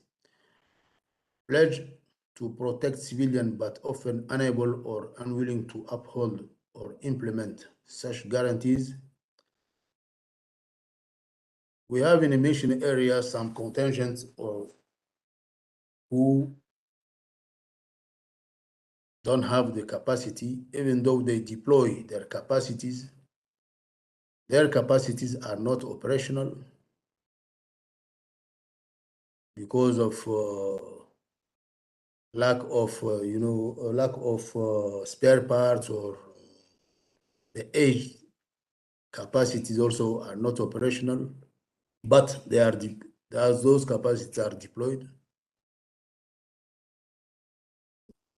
In terms of also the unwilling, we have also contingents that, when instructed by the chain of command, refuse or first decide to consult their hierarchy in the country before implementing the mandate, especially when they feel that the mission is dangerous for them.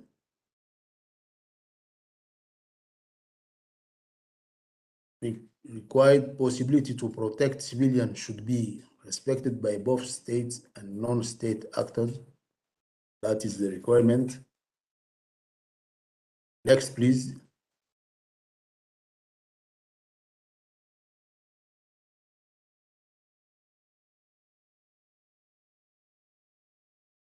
Next.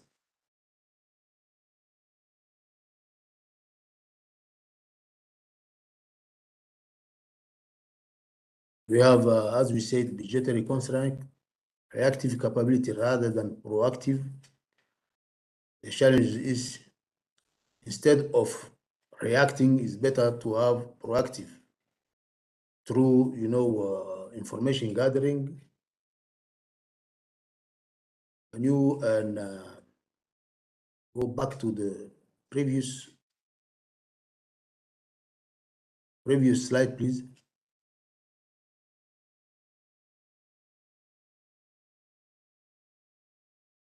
Challenges the peacekeepers are facing are also ability to identify legitimate civilians from those who, okay. So I was saying that the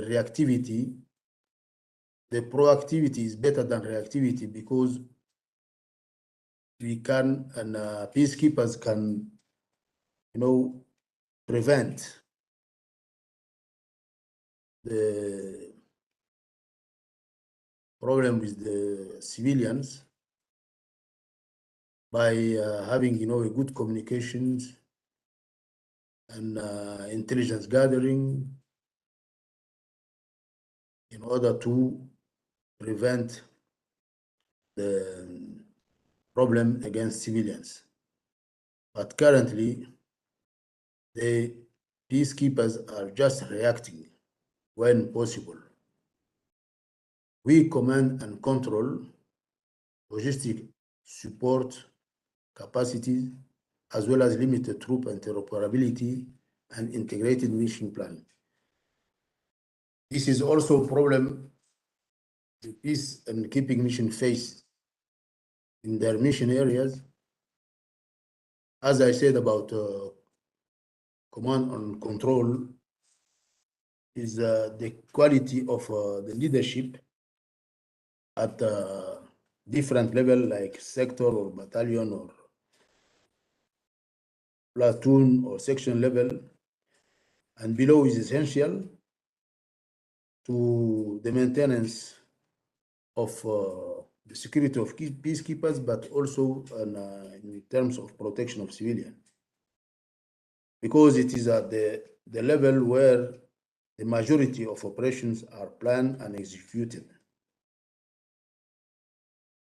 And also, it is where most of the time the peacekeepers fail to take the initiatives, and also where they neglect to implement basic regulations that would help them to implement the mandate in terms of protection of civilians. Poor in-house information and intelligence and analysis, early warning centers, and weak communication capacity. This is all the challenges that peacekeepers faces. Next now. Next slide, please.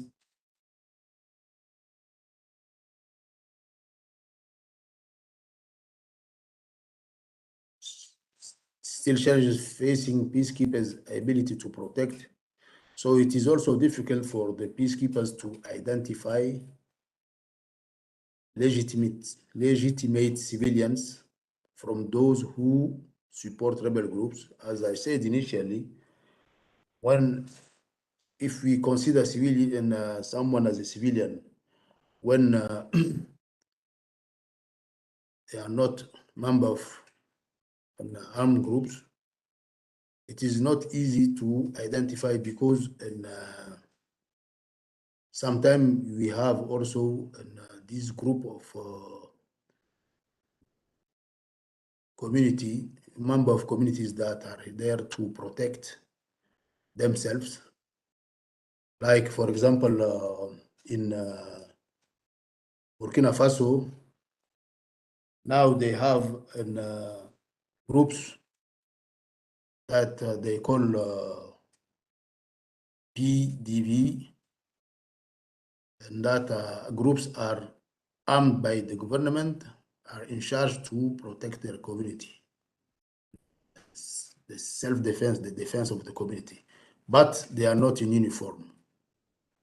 So that kind of groups, or the others who support rebels but who are not in uniform, but who have who are armed, but also sometimes don't show their weapon, it is difficult to differentiate among the real civilians and these groups. Unclear authority to act. This is the problem of the chain of command. Lack of contributors. That means that there is not enough contribution from especially in terms of finance and troops. Lack of sufficient capacity to act is also the problem of equipment and other means like for communication and intelligence gathering. Next.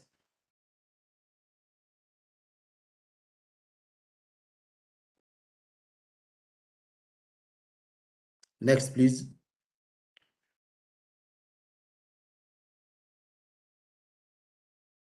So, to conclude, I will say that protection of civilians during peace support operations is a complex issue.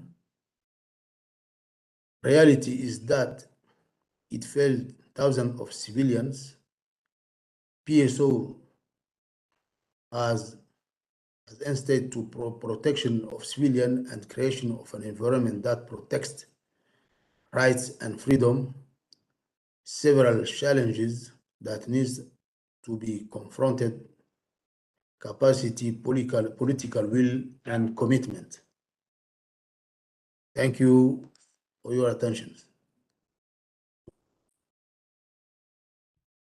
Thank you so much for sharing your experience and your professionalism. Let's move quickly to the Chief Superintendent of Zimbabwe Police, Luis Karihi, to share his experience of Southern African Development Community mission in Mozambique to counter terrorism. Luis, are you online? The floor is yours.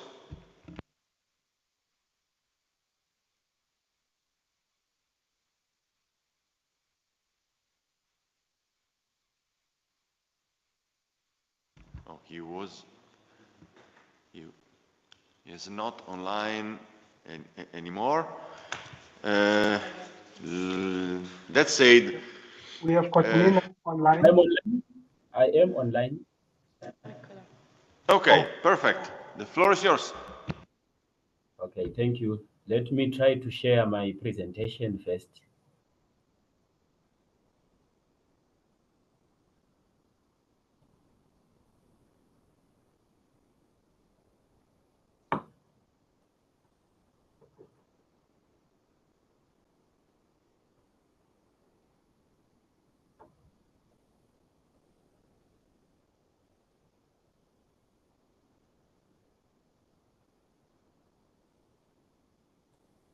Yeah, it seems I'm having a problem of sharing my presentation. So I will just read my paper whilst you listen.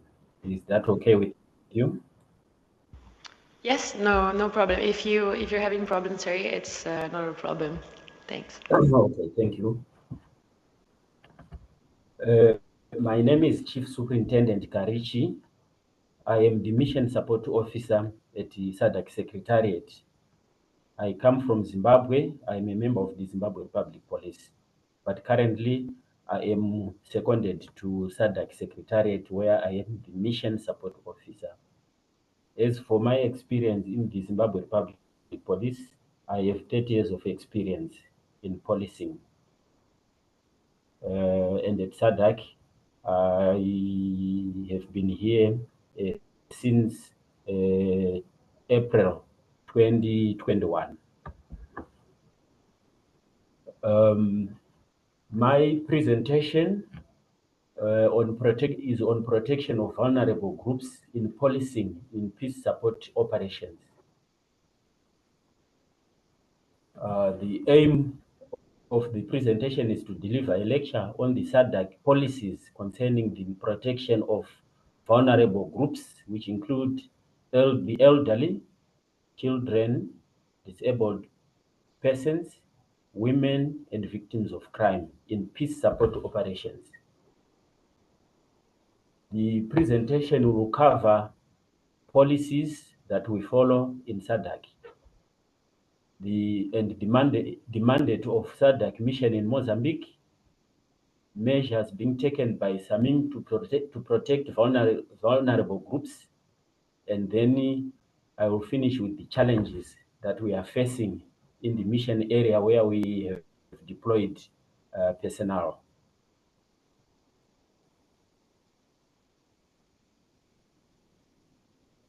It is important for us to note that in coming up with the policies in SADC, we are guided by some legal instruments, which include SADC Protocol on Politics, Defense and Security Cooperation, Memorandum of Understanding on the Establishment of Southern African Development Community Standby Brigade, SADC Standby Force Operational Guidelines, SADC Mutual Defense Pact of 2003, Constitutive Act of African Union, and Chapter 7, Article 42 of the United Nations Charter. These are some of the legal instruments that guide us when we craft policies in SADC. I now move on to the policy. In terms of the policy for international policing in African Union peace support operations and special operations, African regional police components, which include SADC police, that is, and Southern African Police Chiefs Cooperation Organization, SAPCO, are responsible for, amongst others, protecting civilians, especially vulnerable groups of society, which include women, children, disabled persons, the elderly, victims of crime, internally displaced persons, abbreviated as IDPs, and returning refugees. In addition, they are also required to defend, observe, protect, and promote human rights. Similarly, the SADC standard operating procedure for peace support operations mandates the police components in peace support operations with a protection role in the form of protection of human rights, safeguarding individuals and communities and installations. It is worth noting that protection of human rights includes defending, observing, and promoting them, while safeguarding individuals, communities, and installations includes the protection of vulnerable groups. As for the mandate, that is the Southern African Development Community Mission in Mozambique, SAMIM.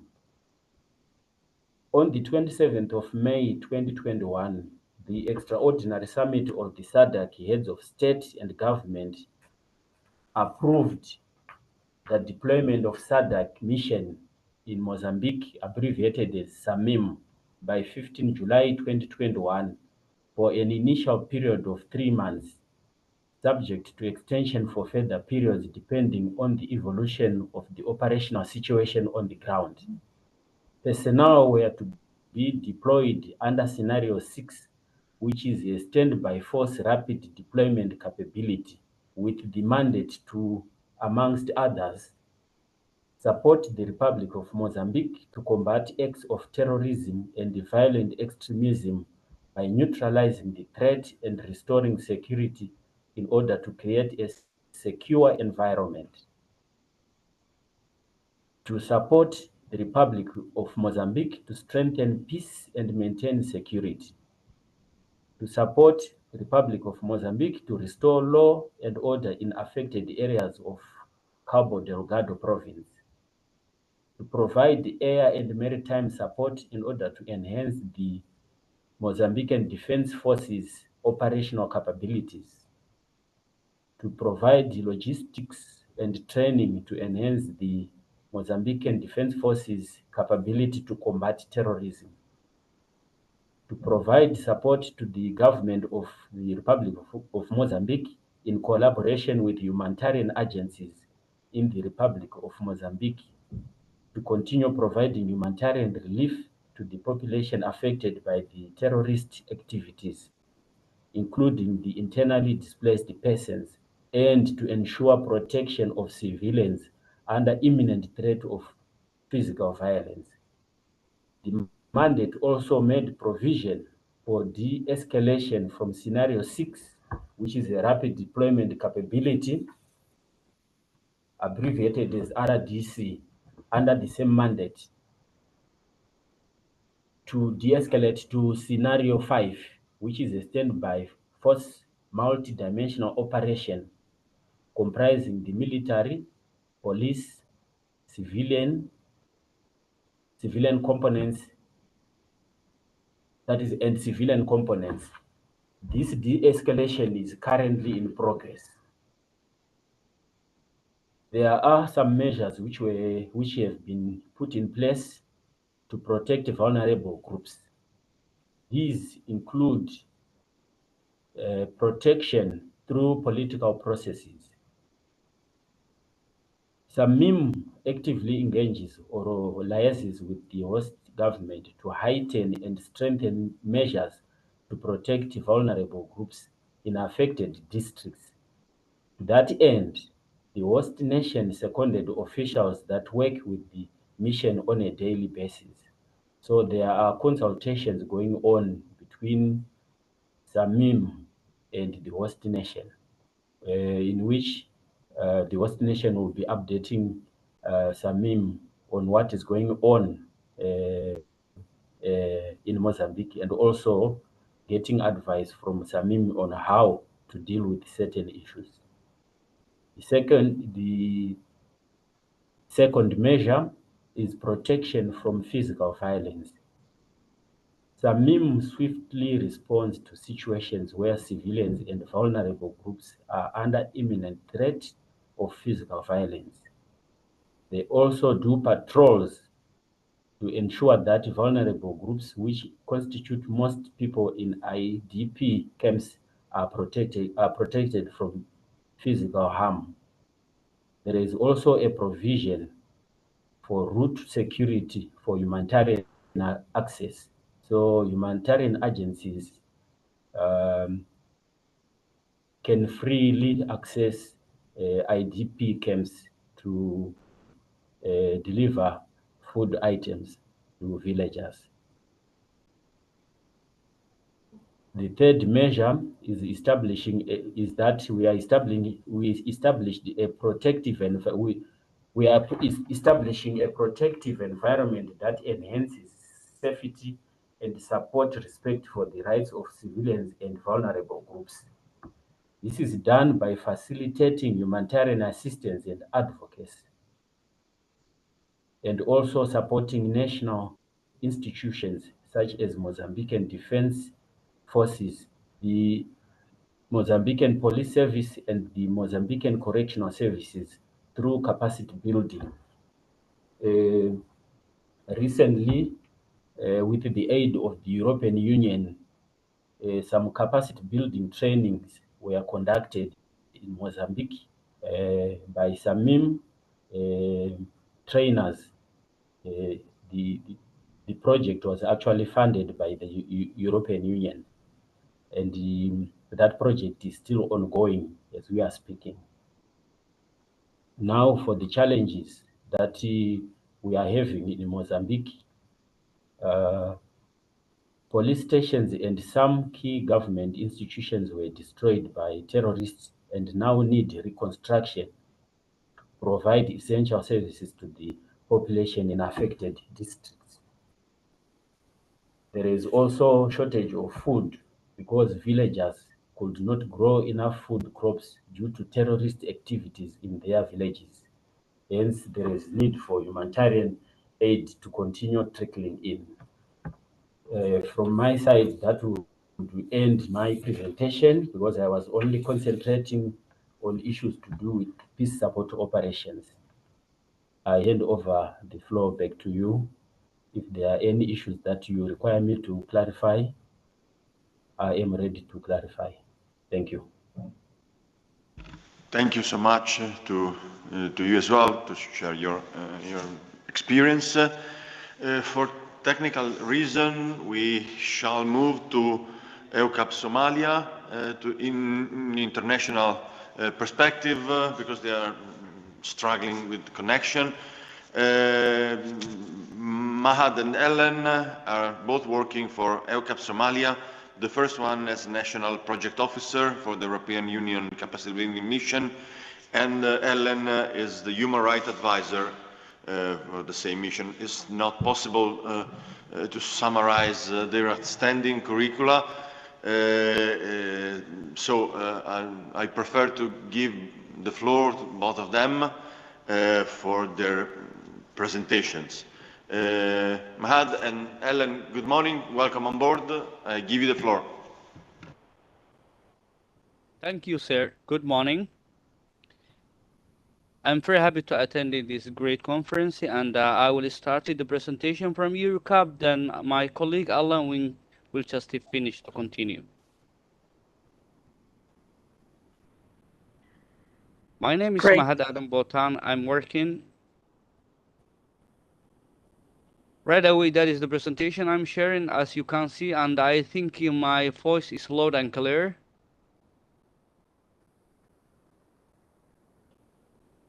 I'm checking if Yes, you can yes, hear sir. me Thank you. well. Thank you. The title of our presentation is The Protection of Vulnerable Groups, Policing Rule of Law in Somalia. Coming to the local context of Somalia, when it comes to the vulnerability and the use of hair, the customary law.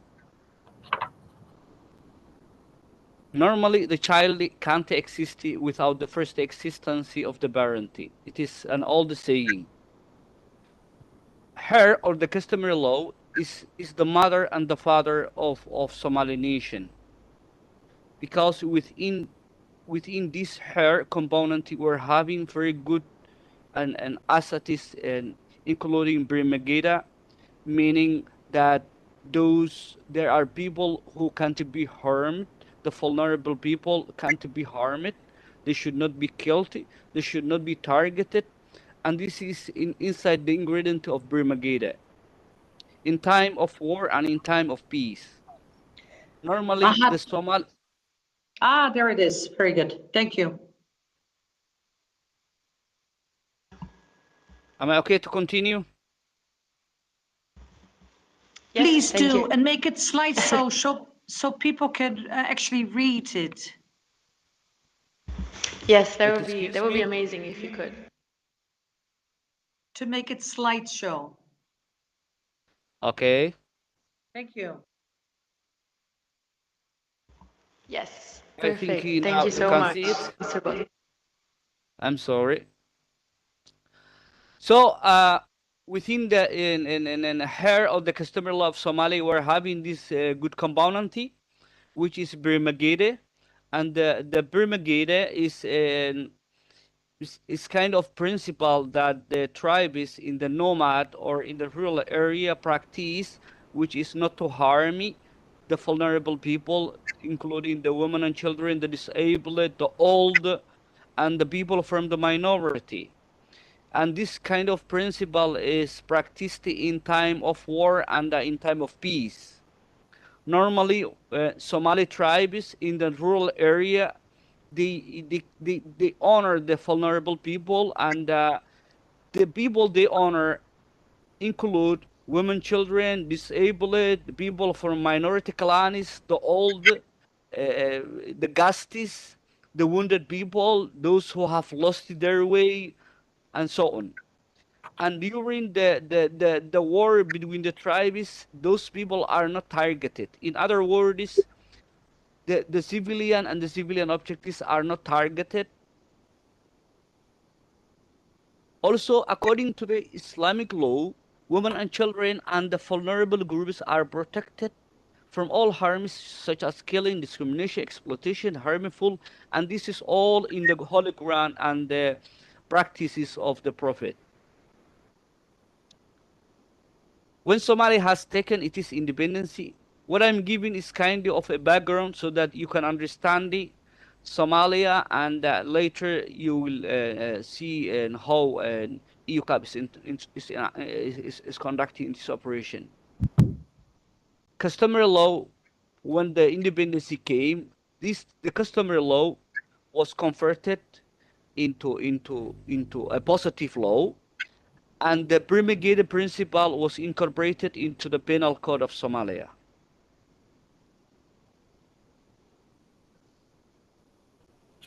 In 1991, the civil war erupted, and the good thing, the peace, the rule of law, the security, everything has gone. Only those in the power, those who have the weapon, those coming from the big and powerful clans dominated everything, and the vulnerable people was exposed to killing, rape, murder, torture, everything. In the middle of 1993, you enacted, and later the Islamic courts appeared, which has just converted into terrorism. Currently, this is the situation in Somalia. An estimated number of 8.3 people was affected by the droughts. 1.8 children at a state of malnutrition, increasing number of cholera because people can't access clean water.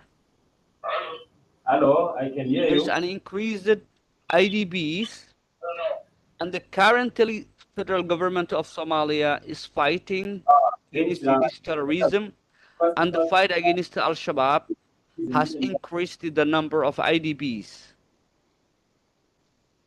Reports are telling that Al-Shabaab, the extremists, are targeting civilian and civilian objectives, and due to that, they are looting and burning the houses of the civilians. This is kind of increasing the number of IDBs and exposing the civilian to be targeted by this terrorism or terrorist unit. In Somalia, when we are talking about freedom, people are not free. Currently, a number of journalists were arrested because the government has, federal government of Somalia has imposed martial law that the journalists on the private media can't report anything from the extremists. So according to the international indices, people are not free in Somalia.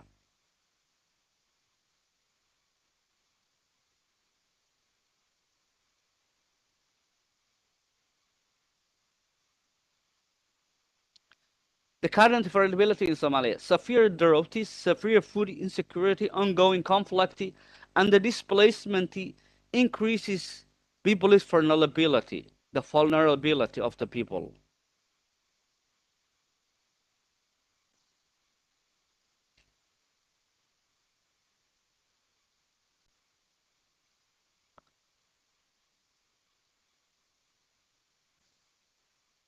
I can't, okay, sorry. This photo is showing a woman with a child carrying some stuff, just moving from her house because of the drought and ongoing conflict. And these people are coming IDBs to the big cities such as Mogadishu. They're living in a cottage. There are no closed doors. And maybe there's no government police patrolling and protecting them. There's no water. They come to take the long queue, and the displacement, the droughts, and all these are making the people vulnerable, and this vulnerability is going to lead to a sexual violence against the women and children.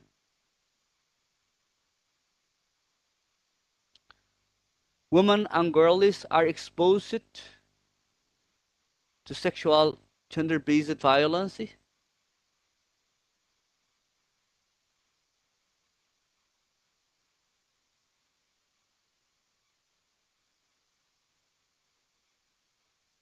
Sexual gender-based violence is one of the highest.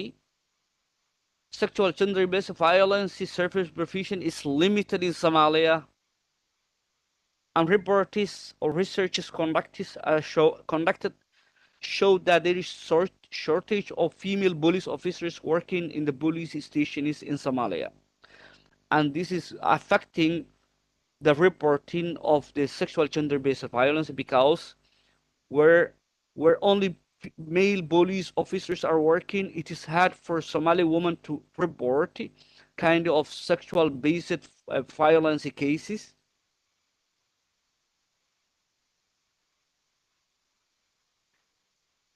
The SGBV situation in Somalia, report is showing increased number of persons, and the services should be increased by 51% in the middle of 2002.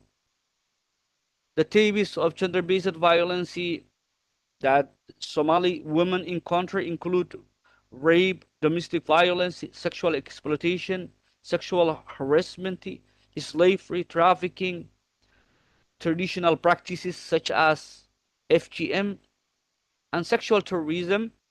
Reports are telling that Al-Shabaab, the extremists, they're conducting rape, they're just divorcing women from husband and remarrying. and they are doing some bad things to the women to exploit them, and that is kind of violation to the Islamic law. There is kind of distortion in the customary of Somalia. Traditionally, Somalis used it to practice this hair, protecting the vulnerable group in the nomad life or in the rural area. But when they come to the cities, there is kind of distortion because the traditional elders use the hair to protect the perpetrators of the SGBV. They are just protecting those who have committed the crimes. And the problem is that the positive law is not properly functioning. The traditional elders are more powerful than the normal judiciary system because they have the power of the clan, and the people are listening to them. So they are using their own power, and they're using their own voice to support the, alternative dispute settlement mechanism, and this is going to release perpetrators from banishment. I'm going to stop there, and my colleague Alan is going to take over.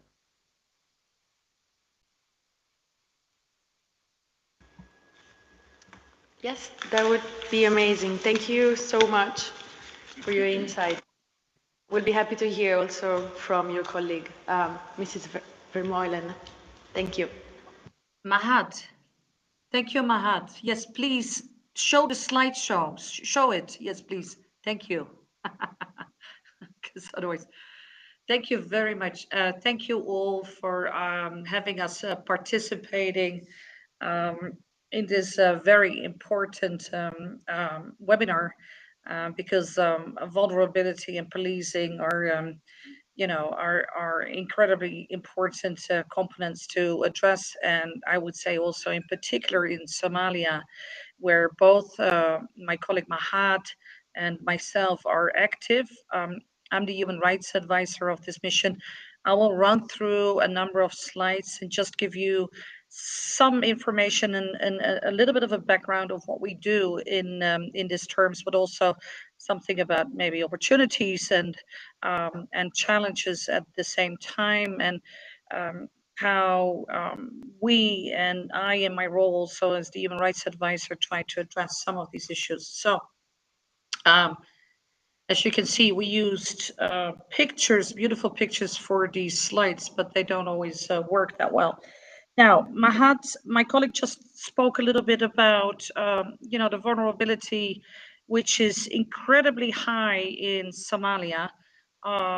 If we talk about vulnerable groups, we talk about very different groups, obviously not about women. Women as such are not a vulnerable group, but they can become vulnerable and extra vulnerable in a conflict situation that we see currently ongoing and increasing in Somalia, combined with national or natural, I should say, shocks like drought.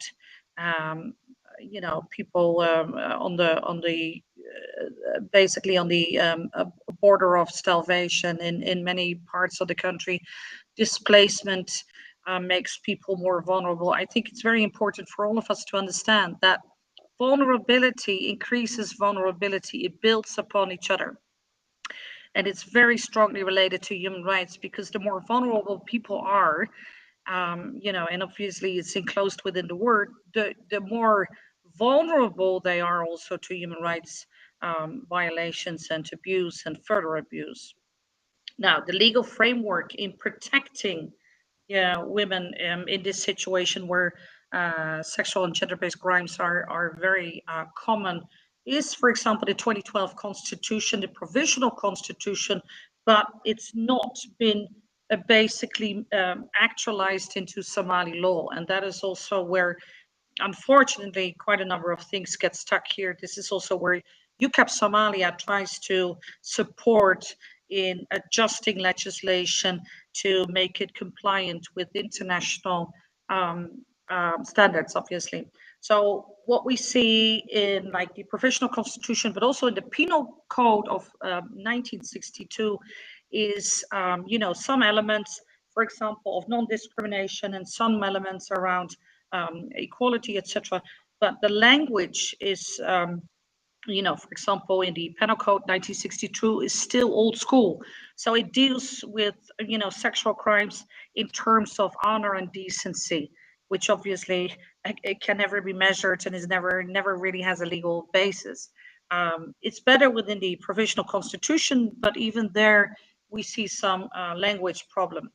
Then again, I would say that the implementation, the domestication, and the enforcement of laws is the biggest problem within Somalia. You can, you know, you put up beautiful laws and what have you, but if they're not implemented, they're not enforced, there is very little you can actually do.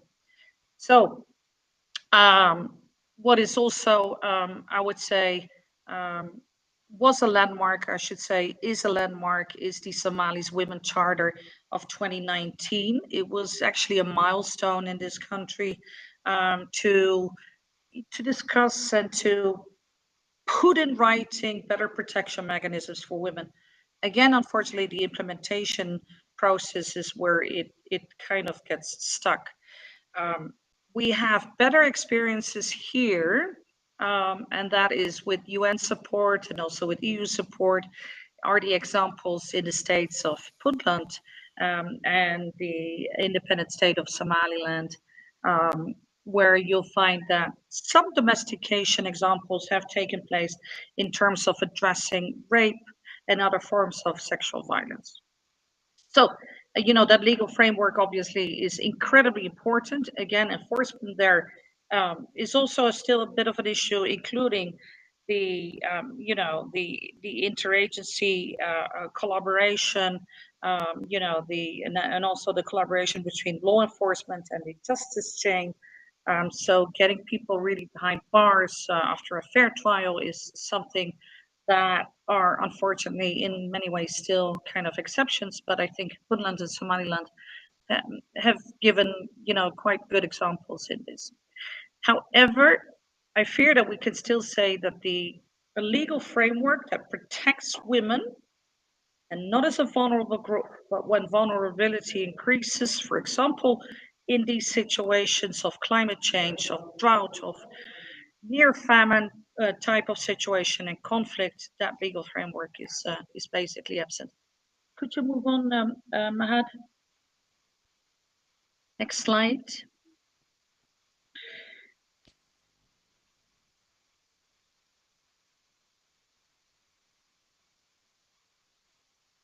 Mahad, could you present the next slide? Thank you. Great. Thank you. Thank you. Very good. Very good. Okay, so what is UCAP Somalia about? I can talk about that for a long time. Obviously, I'm not going to do that. I can say that UCAP Somalia, I would say that our main mandate would be to focus on the maritime security. You have to imagine that, and everybody has heard about Somalia and has heard about pirates before, etc. Somalia has the longest coastline in Africa. It's about 3,300, whatever, 3,000, more than 3,000 kilometers long. So that gives us, or gives the country of Somalia massive opportunities, because it's something we call the blue economy. It's about fishing. It's about what kind of wealth you get from the sea, let alone that I think recently also some areas have been discovered where there is oil, potentially oil within the soil. So it provides massive opportunities for a country in terms of also food security, etc. However, it also poses a lot of challenges, obviously, for Somalia. If we look at the northern part of Somalia, we're seeing a massive trafficking route, which is about, you know, immigration of people from Ethiopia and Djibouti and Somalia, going up to the Arab Peninsula, And we also see that there is a trafficking route of guns coming from Yemen as a result of unfortunate Yemen war. It's the Iranian Yemen supply route of guns into Somalia, which are basically to provide for Al-Shabaab. So it has many issues, and maritime security is one way of dealing with those issues and get it back in order. Of course, also we're talking about illegal fishing operations, Chinese vessels all over the place, etc. Piracy has stopped for now, maybe, and maybe forever, but those were important areas also for Europe to, to be investing in Somalia more sustainably. Now, you focus on the land or on the sea, it also means you focus on the land. So if you focus on maritime law enforcement and maritime security, you have to focus on land security as well. Obviously, the police sector within Somalia deserves quite a bit of capacity building and mentoring and support in building up, the way to handle their operations and command, control, and communication, for example. Strengthen interoperability of the Somali security forces is what I mentioned before, and obviously also the police and justice chain. Just look upon this as the broad sense of security sector reform. Cross-cutting, and what I continue and keep on telling people both within the mission and outside of the mission is that human rights is the core of the work that we do. It's the core of justice work. It's the core of security sector reform. Please, next slide, Mahad.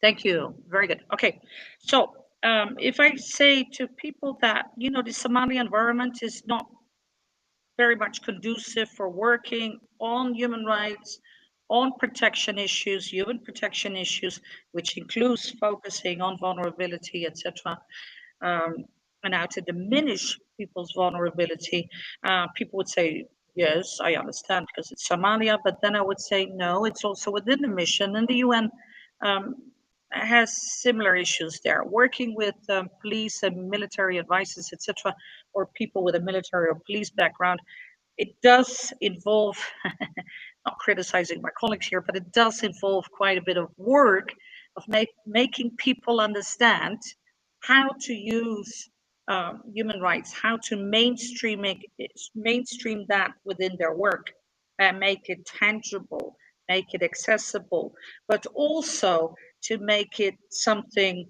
in a way enjoyable.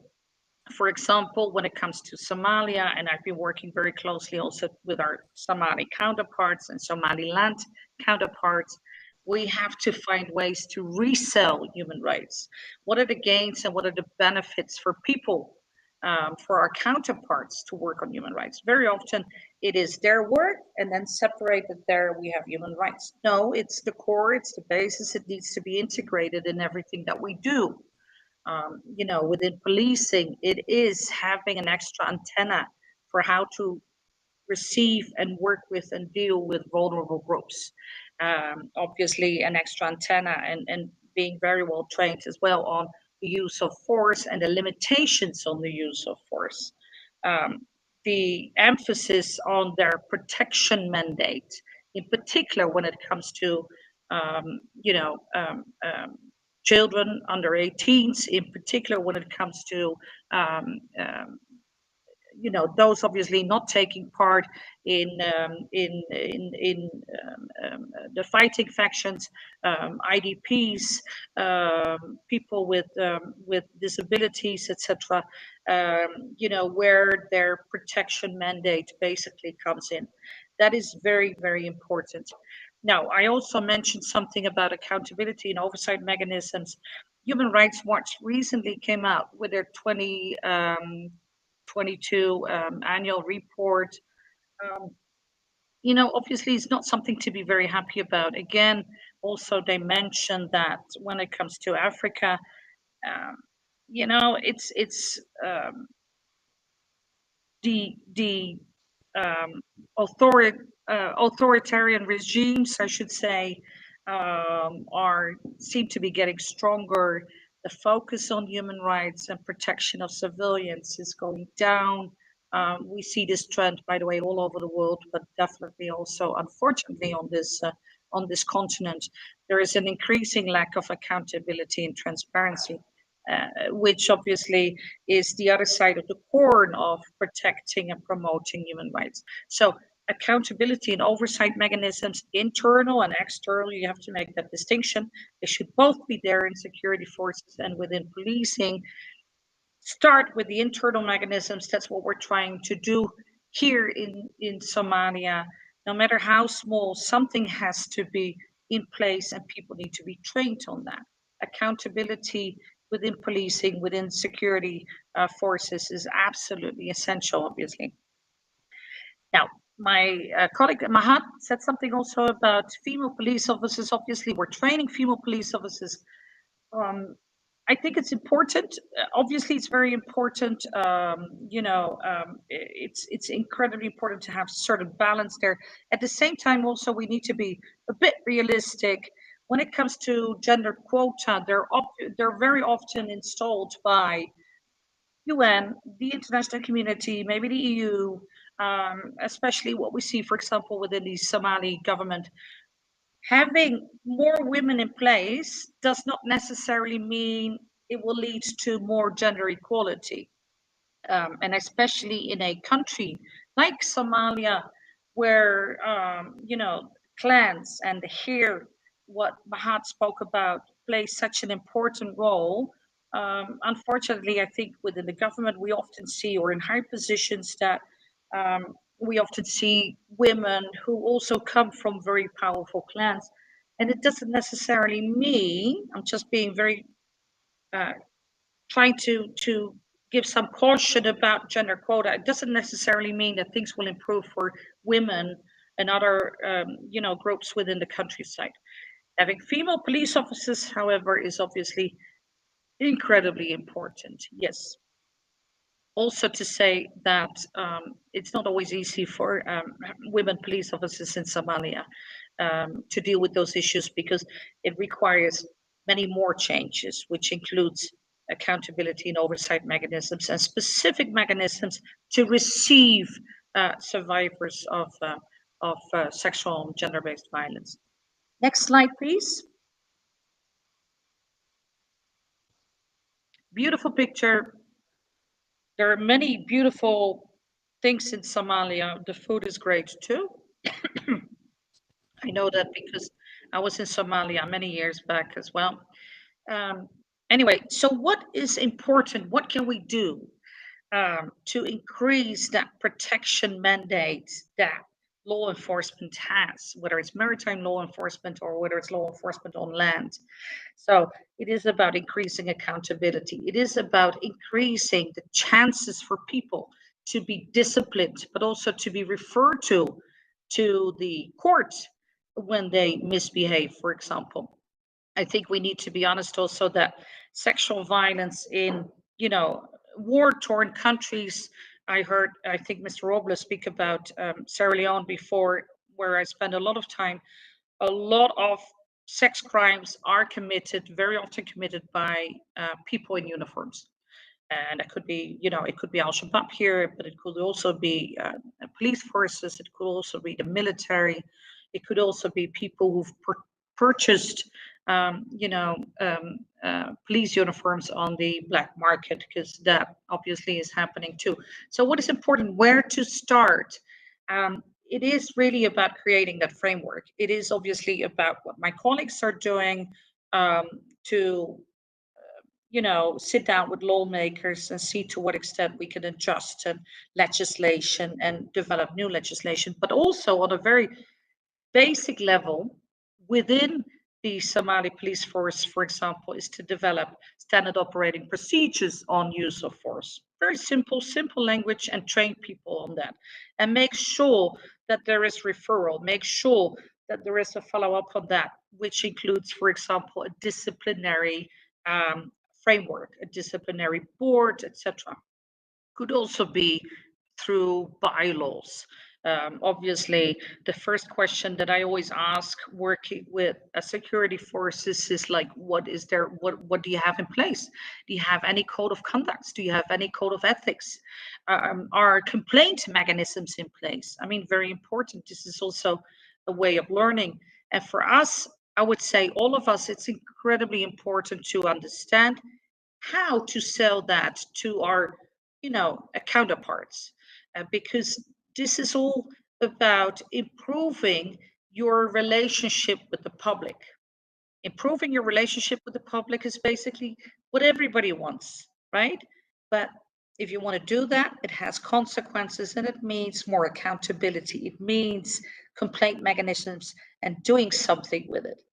It also means civilian human rights-based policing is what I call it. I think one of the things that is a problem throughout, certainly on the African continent, is the more military focus of law enforcement, while it should be civilian focus. The militarization of security forces that are, initially not military, militarization of law enforcement of police forces, for example. What we also do is Coast Guard functions. So we're working on the maritime. We have a maritime mandate by and large, developing Coast Guard functions, developing maritime security, maritime law enforcement. There is sea blindness almost everywhere, and that's the same obviously here in Somalia. Let's not forget that human rights applies as much as on sea as it does on land. So when it comes to training of use of force or vulnerable groups, receiving survivors or receiving victims of trafficking, etc., is something that we need to train people on.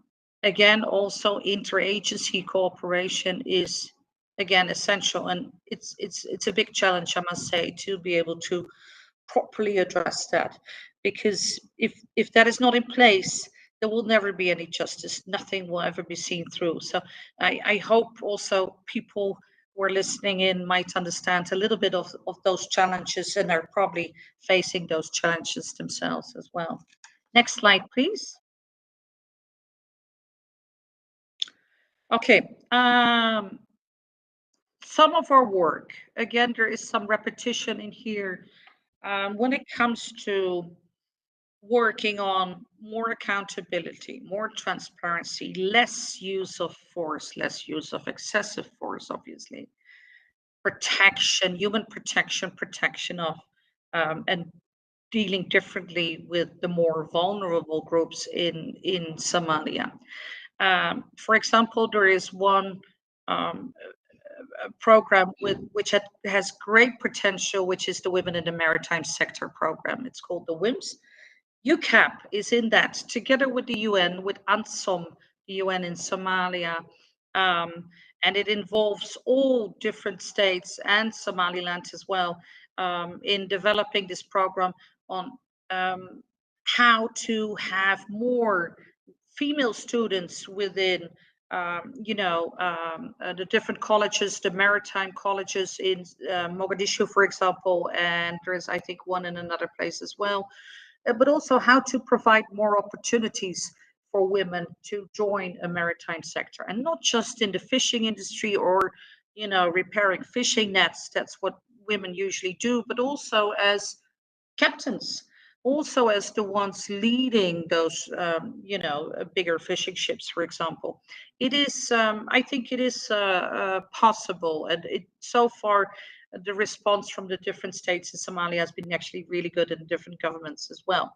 So I think that has great potential. What we need to consider with those issues as well is, an awareness raising campaigns among families, to have their daughters also, be part of a maritime sector and be able to earn an income for the family. The Federal Darwish, what you see there, line 3, the Federal Darwish is a very special police unit within Somalia, and they are the ones actually who are filling the gaps when the Somali National Army, together with the African Union Transition Mission in Somalia, is clearing states or areas, territories from Al-Shabaab. Then it's the Federal Darwish first to be deployed there to hold the territory, to secure the territory. So you can imagine those are vulnerable times. It's you know, and in particular in areas where people have been living under Al-Shabaab rule for so long. Not rarely they're being targeted as being collaborative with Al-Shabaab. Most of the cases, that is obviously not the case. They're simply living there and they were occupied by Al-Shabaab and had very little choice. So training the Federal Darwish is very important, and that is what we do. Most certainly in terms of looking at vulnerable groups, how to deal with those, transparency, accountability, all those issues we're trying to address with them, and obviously also limitations to the use of force. Thank you. Yeah, you can go on. On the other slide, by the way, we saw as well the UCAP UTM collaboration. UTM is the European Training Mission. The UTM is training, is working with the Somali National Army. So obviously we're very closely working together in those issues around accountability, in those issues around, you know, trying also to change people's mindset where possible about the use of force, about vulnerable groups, etc. Just to give you an example, human rights-based policing training here is and should be really about scenario-based and argumentation. It's not about the international instruments. It's not about Geneva-based human rights committees, etc. It really is about ethical standards and role models, how to be a role model to your unit, for example. It is about your obligations to respect and protect, right? It is about the powers of arrest and detention. What is arbitrariness, and how to carry out an arrest and detain people, you know, within human rights standards, within the standards that are also within the Somali constitution. There are very, very clear elements everywhere throughout our trainings on how to deal with vulnerable groups, you know, but also obviously on SGBV, what it is. I think, unfortunately, very often that information is also lacking. Rape is incredibly high in many areas of Somalia. And also, again, obviously on trust building with the public. So the whole shebang is something that should be dealt with. And there's a lot of work to do on that in this environment. Next slide, please. Almost done. Now, why is this so important? Not just because I am a, you know, an absolute advocate for human rights. Not just that. Not just because the EU wants to have human rights in absolutely everything. That too, obviously.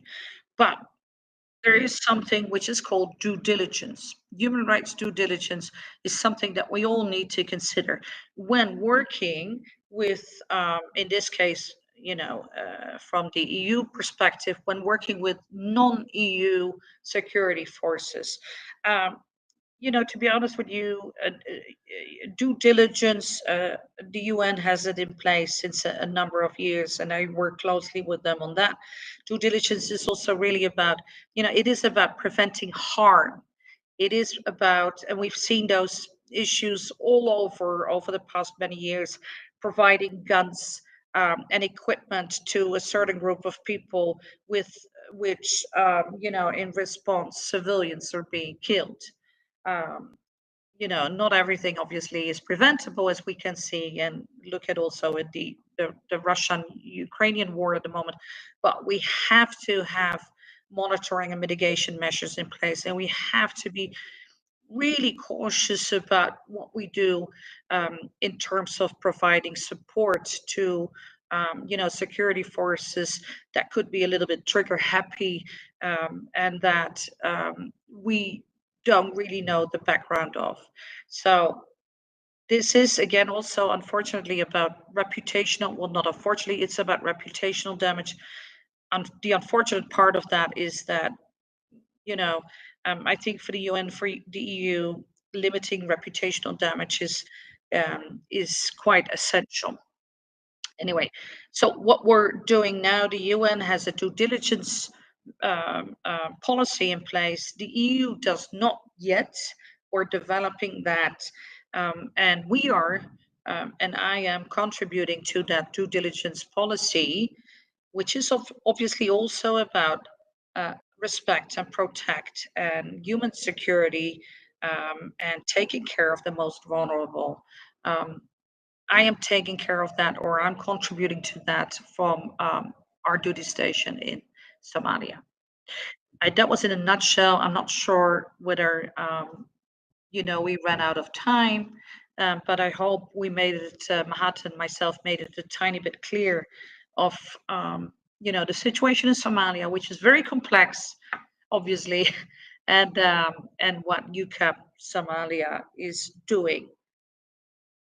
Thank you. Thank you so much for your outstanding, fantastic presentation. I cannot miss the opportunity to shot a very quick question. This morning we spoke about the Palermo Convention on Transnational Organized Crime, signed by most of African countries, but not Somalia. Is affecting in any way the strengthening of the security sectors? Well, if I get your question right, maybe it is. You see, I mean, I think Somalia, for one, has the new government in Somalia, President Mahmoud, has one priority right now, which is kicking out Al-Shabaab, the total war on Al-Shabaab. If you talk about organized crimes, but maybe Mahat has better ideas on that, I think Al-Shabaab is not just a terrorist organization, but it's definitely also organized crime, absolutely. So I could imagine that Somalia has an interest in that, but maybe also this is not the timing when it comes to fighting Al-Shabaab on all different fronts. So not just on the battlefield, but ideologically as well. And also when it comes to preventing supplies coming in, etc., economically, trying to undermine them economically. So on all fronts, the government is trying to stop Al-Shabaab from doing what it does. I'm not sure whether that is an answer to your question fully. Thank you so much. Sir? Mahad, Ellen, thank you for your contributions to the webinar today. Very near and dear to my heart. Very familiar with how difficult it is to operate in Somalia based on my year there. Just had a couple questions. You brought some things up that I think are worth digging into a little bit and just kind of hear a little bit more about your efforts. The connection between, and I'll address these three things and then I'll let you respond as you see fit. But the connection, you made the connection between human rights and the hair customs in Somalia. And I'm just curious to know how successful have you been in tying those together as you train the police and engage with the force there in Somalia. And just a couple more things. You mentioned the federal Darwish, and I'm familiar with that program. I was wondering if you've had any successes working with the local regional Darwish, who we all realize will be the folks who are providing security once the fighting's over. That hold force we always talk about. We always thought that maybe if we could figure out how to work with the local Darwish that we would have some lasting security in the regional areas. And then finally, have you figured out any ways or explored any ways to incentivize female participation in some of your efforts? I know that our efforts with the DNAB, we were able to get incentivize female participation by just providing things that were only available to females, just extra slots if a female participated. So I know I threw a lot at you. I guess pick and choose what you'd like to respond to. Thank you. Well, thank you very much. When it comes to the here, I think what Mahat spoke about human rights in the here, I think we could talk about that for a very long time. I find it here very interesting, but when it comes to human rights, in particular for vulnerable groups, and in particular also for women, who are, I would say, basically transigent members also of clans, depending on who they marry to, etc. That is a very, very long story, and I think we're far from that. But I think it's important to understand that those two can, to some extent, obviously exist next to one another. They can coexist, and they have to. Because here has been there for a very long time and will be there to stay. But your question, I think, was in what extent we have been successful. It depends. If I look at how long the EU and the UN has been around in Somalia for the past, 10, 12 years, it seems like we've not been incredibly successful. I also think that sometimes we need to change that picture of human rights, make it tangible, make it understandable, make it, useful. And sometimes I say to people, I can draft a tangible argumentation scenario-based training manual in which you won't even find the words or the terminology of human rights, for example. So it is all about use of force. It's all about policing skills within certain limitations. So I think we should be better at selling it better as well. Have we been successful? I think to some extent, both the UN and the EU and others have been successful. Yes, I think quite a bit of training has been done. To what extent training is good enough, tailored enough, addressing the cultural differences, I can have my doubt a little bit. Also, to be frank with you, I think both the UN and also the EU, and I speak for both in this sense, don't have a lot of leverage in Somalia. And this is the least leverage I think I've ever seen, to be honest. So if we develop training, we have, for example, co-developed the pre-deployment training for new Somali police force recruits. And then we don't really get to participate in training, which takes half a day or less in different parts of the country. So I think our leverage, to be very honest with you, they're quite open about that towards anyone anyway, is little. Again, transparency and accountability is a big issue also towards the bigger donors. So when it comes to the federal Dawish and the state Dawish, that's a good question, which has been on our plate for a very long time. Now you can imagine that with the new and the total war on Al-Shabaab declared recently by Mahmoud, a lot of things I think got into some sort of a stalemate, because that is the most important thing for everybody. And people are cautious, very cautious about what they say, because a lot of things could be sensitive. Now, I think when it comes to this renewed conflict and all focus and attention on that, it is not the right time to talk about the state Dawish, because we also, monitoring in a country like Somalia is very difficult. We have no idea also to what extent the state Dawish are involved. We still do not know, even though we work together on this federal Dawish concept, we still do not have a proper federal Dawish concept. You see, and that makes it, I think, quite difficult, in particular in a country where accountability and transparency and monitoring are very difficult concepts. So And then to start working from that on the state Darwish, which is not clear, are they part of them? How easily, to what extent do they take part in, in the fight against Al-Shabaab? So it is, I think for now, put in the fridge, to be honest. And we have to look at it again, because I do agree that's going to be very important. I would say that's my view in the future. When it comes to women participation, it depends very much on different states. We have seen in Somaliland, where we have an office, that having women participate in different kind of forums, that also we have created women professionals, which I think is a very important initiative, how to strengthen their presence and their professional capacity, and learn from each other in that, etc. And become a little bit more vocal, maybe. I think it's been quite successful in Somaliland, even though there as well we have seen situations where women are simply not allowed to take part in those venues.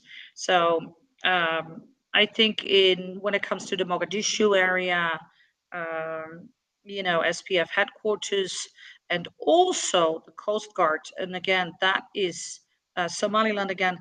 Then we see that there is quite an openness to have women professionals on board. When we started working with the PMPF, that's the Puntland Maritime Police Force, they as well, so far they have been very collaborative. They also invited us in, basically. They need to further develop their maritime security skills, civilian maritime security skills. And they set themselves as well that they are quite eager to have women professionals on board, and not just the ones serving coffee or cleaning the bathrooms. So let's hope they stick to that. I hope I've answered some of those questions. Over. I would like to add to what my colleague said, and the question about the coexistence of the HER, which is the customary law of Somalia, and the formal legal system. Initially, before the existence of the positive law in Somalia, or before the existence of the formal legal system of Somalia, Somali community, mainly from the nomad areas, used to practice this customary law to regulate and resolve their conflicts and to protect the vulnerable groups among them.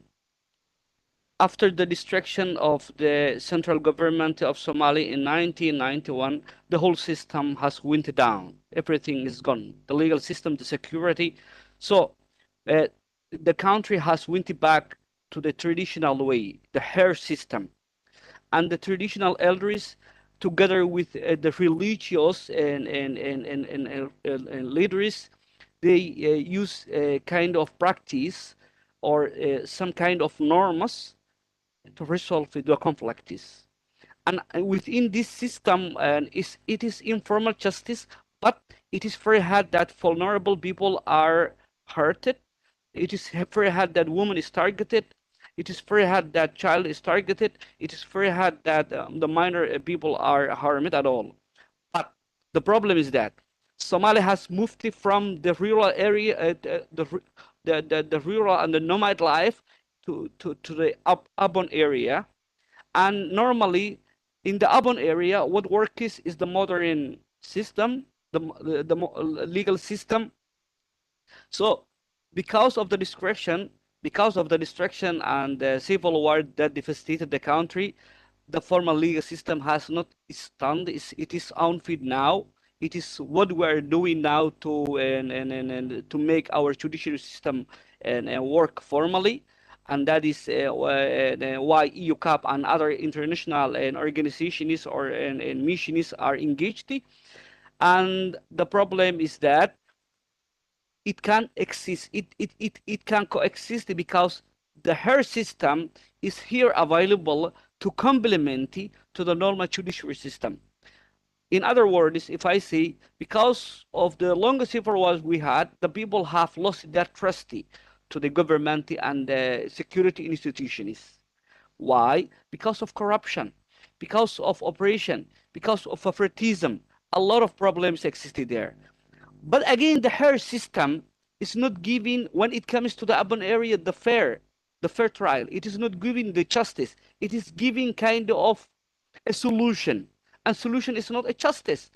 That is what is making, or that is what why the traditional elders are participating to release the perpetrators of SGBV, or those who kill people, the murderers, are set free because of the hair system. But when it comes to the hair system, everybody is a member of a tribe, and when he commits a crime, his tribe will stand up and pay the compensation to the victim.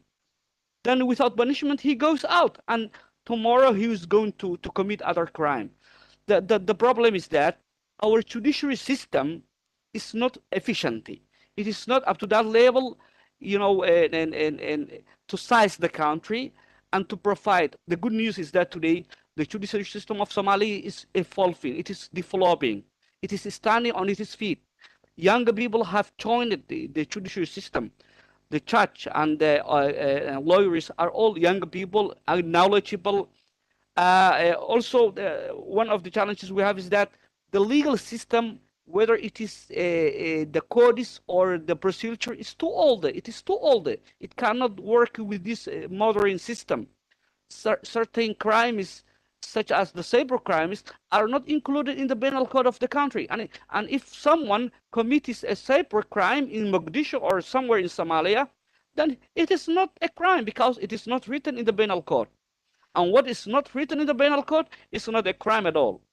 So people will go to the hair system, and the hair system is not going to punish anyone. It will find a solution. So this is the problem we have. If the judiciary system efficiently works, and this is what EUCAP and other organizations, including the UN, is doing, if we achieve to make our judiciary and security system to stand on its feet, the health system is complementary to it. It can coexist. The traditional elders and the religious groups, I'm not talking about the extremists, I'm talking about the moderate religion people. The Somalis are Muslims, and the Muslim and really protects the vulnerable people. Normally in our culture and in our religion, it is complementary.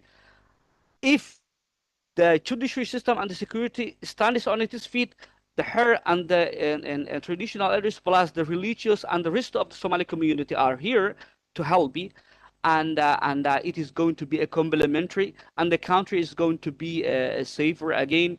And I have this ambition and optimistic, and it's coming.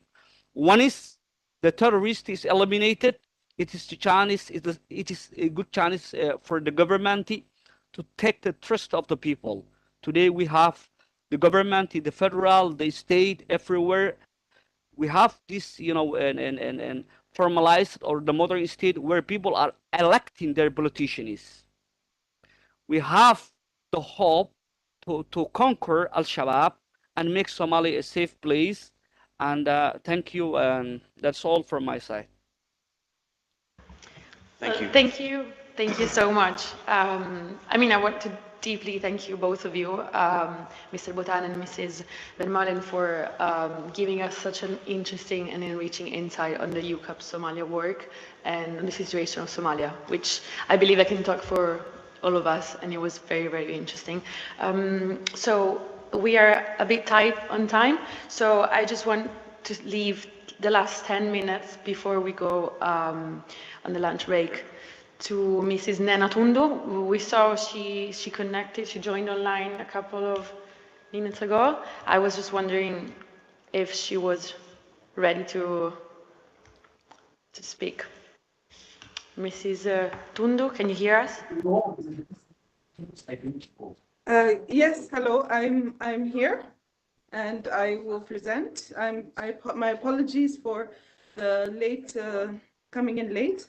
I was having some challenges connecting, but in the interest of time, as we're about to take a break, I'll make my presentation very short and to the point, and I'll share my actual presentation with the organizers later today. So I will just speak just to speed things up.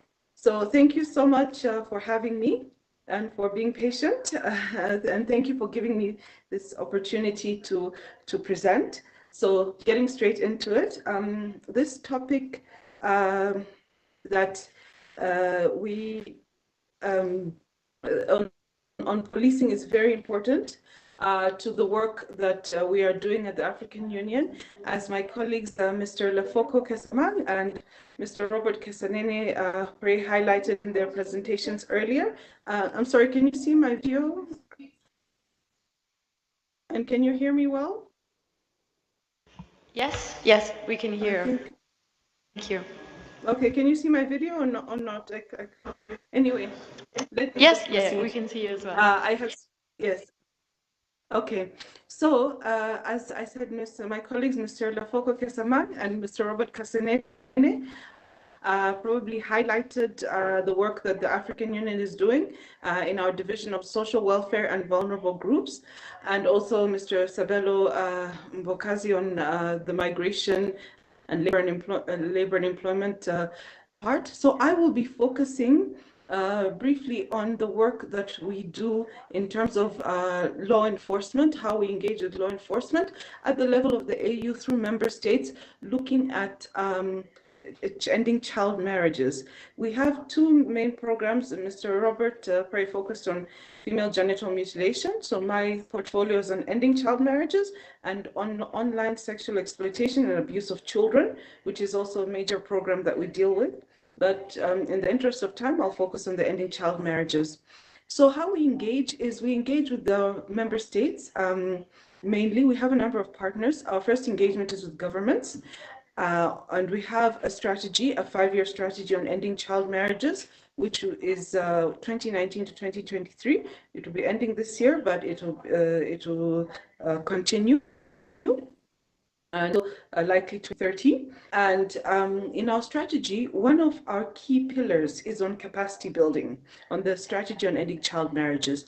And since this is a child protection issue, we have our foundation, which is, of course, the African Charter on the Rights and Welfare of the Child, which looks at ending child marriages for children, in Article 21, protecting children against child marriages.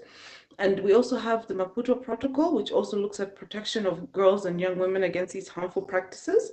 So these are some of the key documents that that is the foundation of the work that we do. So now back to our strategy on ending child marriage. We have one of our pillars is on capacity building, and how we engage on capacity building is promoting training of different stakeholders, such as law enforcement and judiciary, in ending these harmful practices.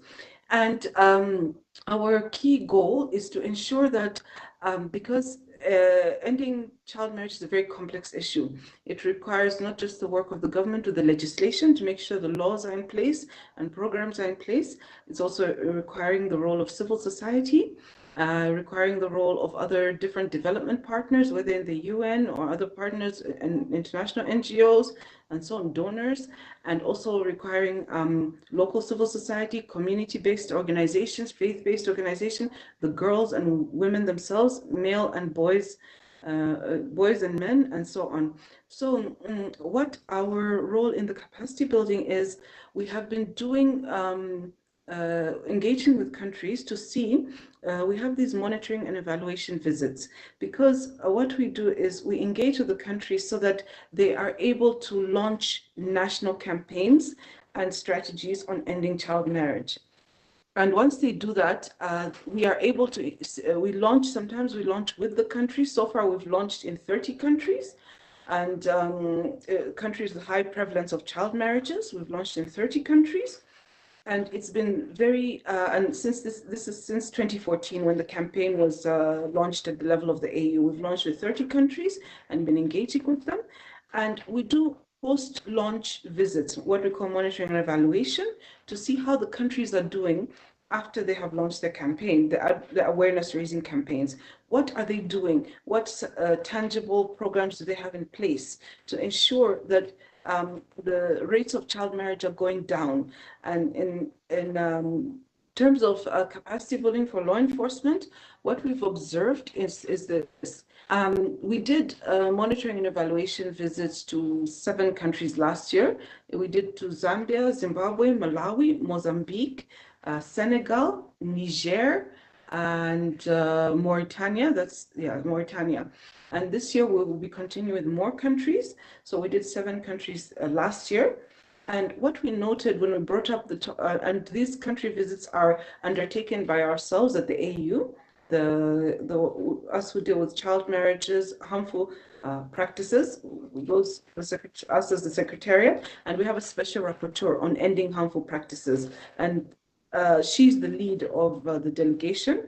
So we go with her. She's an appointed, it's an appointed position. So she's a member of the Committee on the Rights and Welfare of the Child, so she's an appointed position. This is the special rapporteur.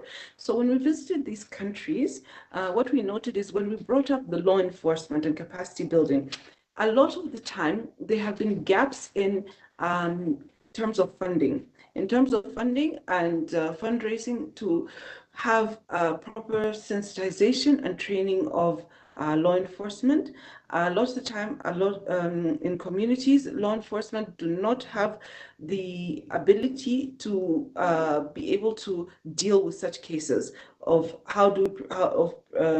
persecuting those perpetrators of child marriages and other abuses against children. There is no, the sensitivity towards these topics is not there to child-related issues, especially at the community and rural levels. It's very much not there. So what we have seen is that a lot of the time the role of traditional leaders is very key. Like in Malawi, Zambia, also in a country like Eritrea, which we have visited, the role of the church, and and in other, I think also Senegal as well, and a number of other countries, the role of traditional leaders that bring community justice systems in place in their communities to deal with perpetrators of child marriages, and to deal also in cases where it may not be a case of an older person marrying a young girl, but teenagers marrying each other. So the role of traditional leaders is very key and is a cornerstone.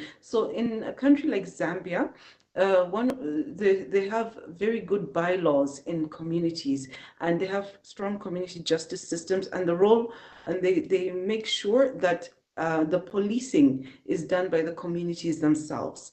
But now what needs to translate is that the law enforcement at the national level, at the district level, needs to be trained and needs to be a part of this process in ending these abuses against children.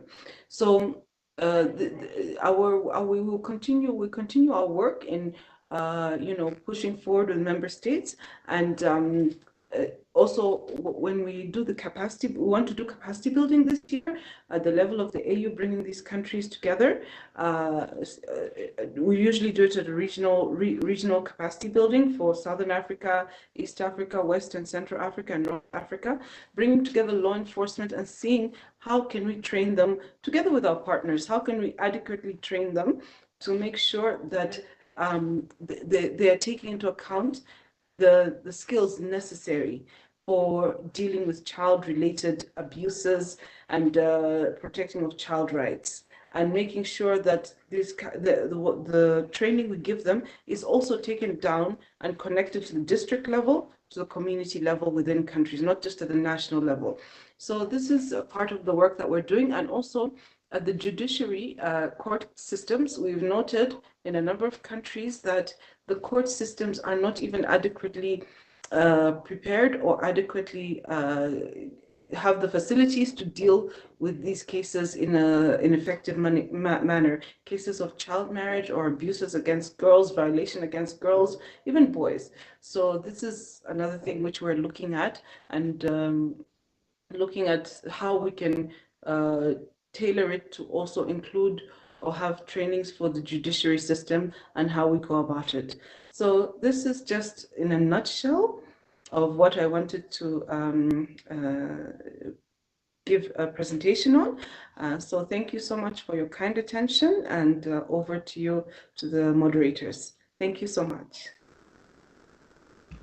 Thank you so much for your presentation and for your presence. Now I think it's time to have the lunch break. See you in 1 hour at 1300 European time.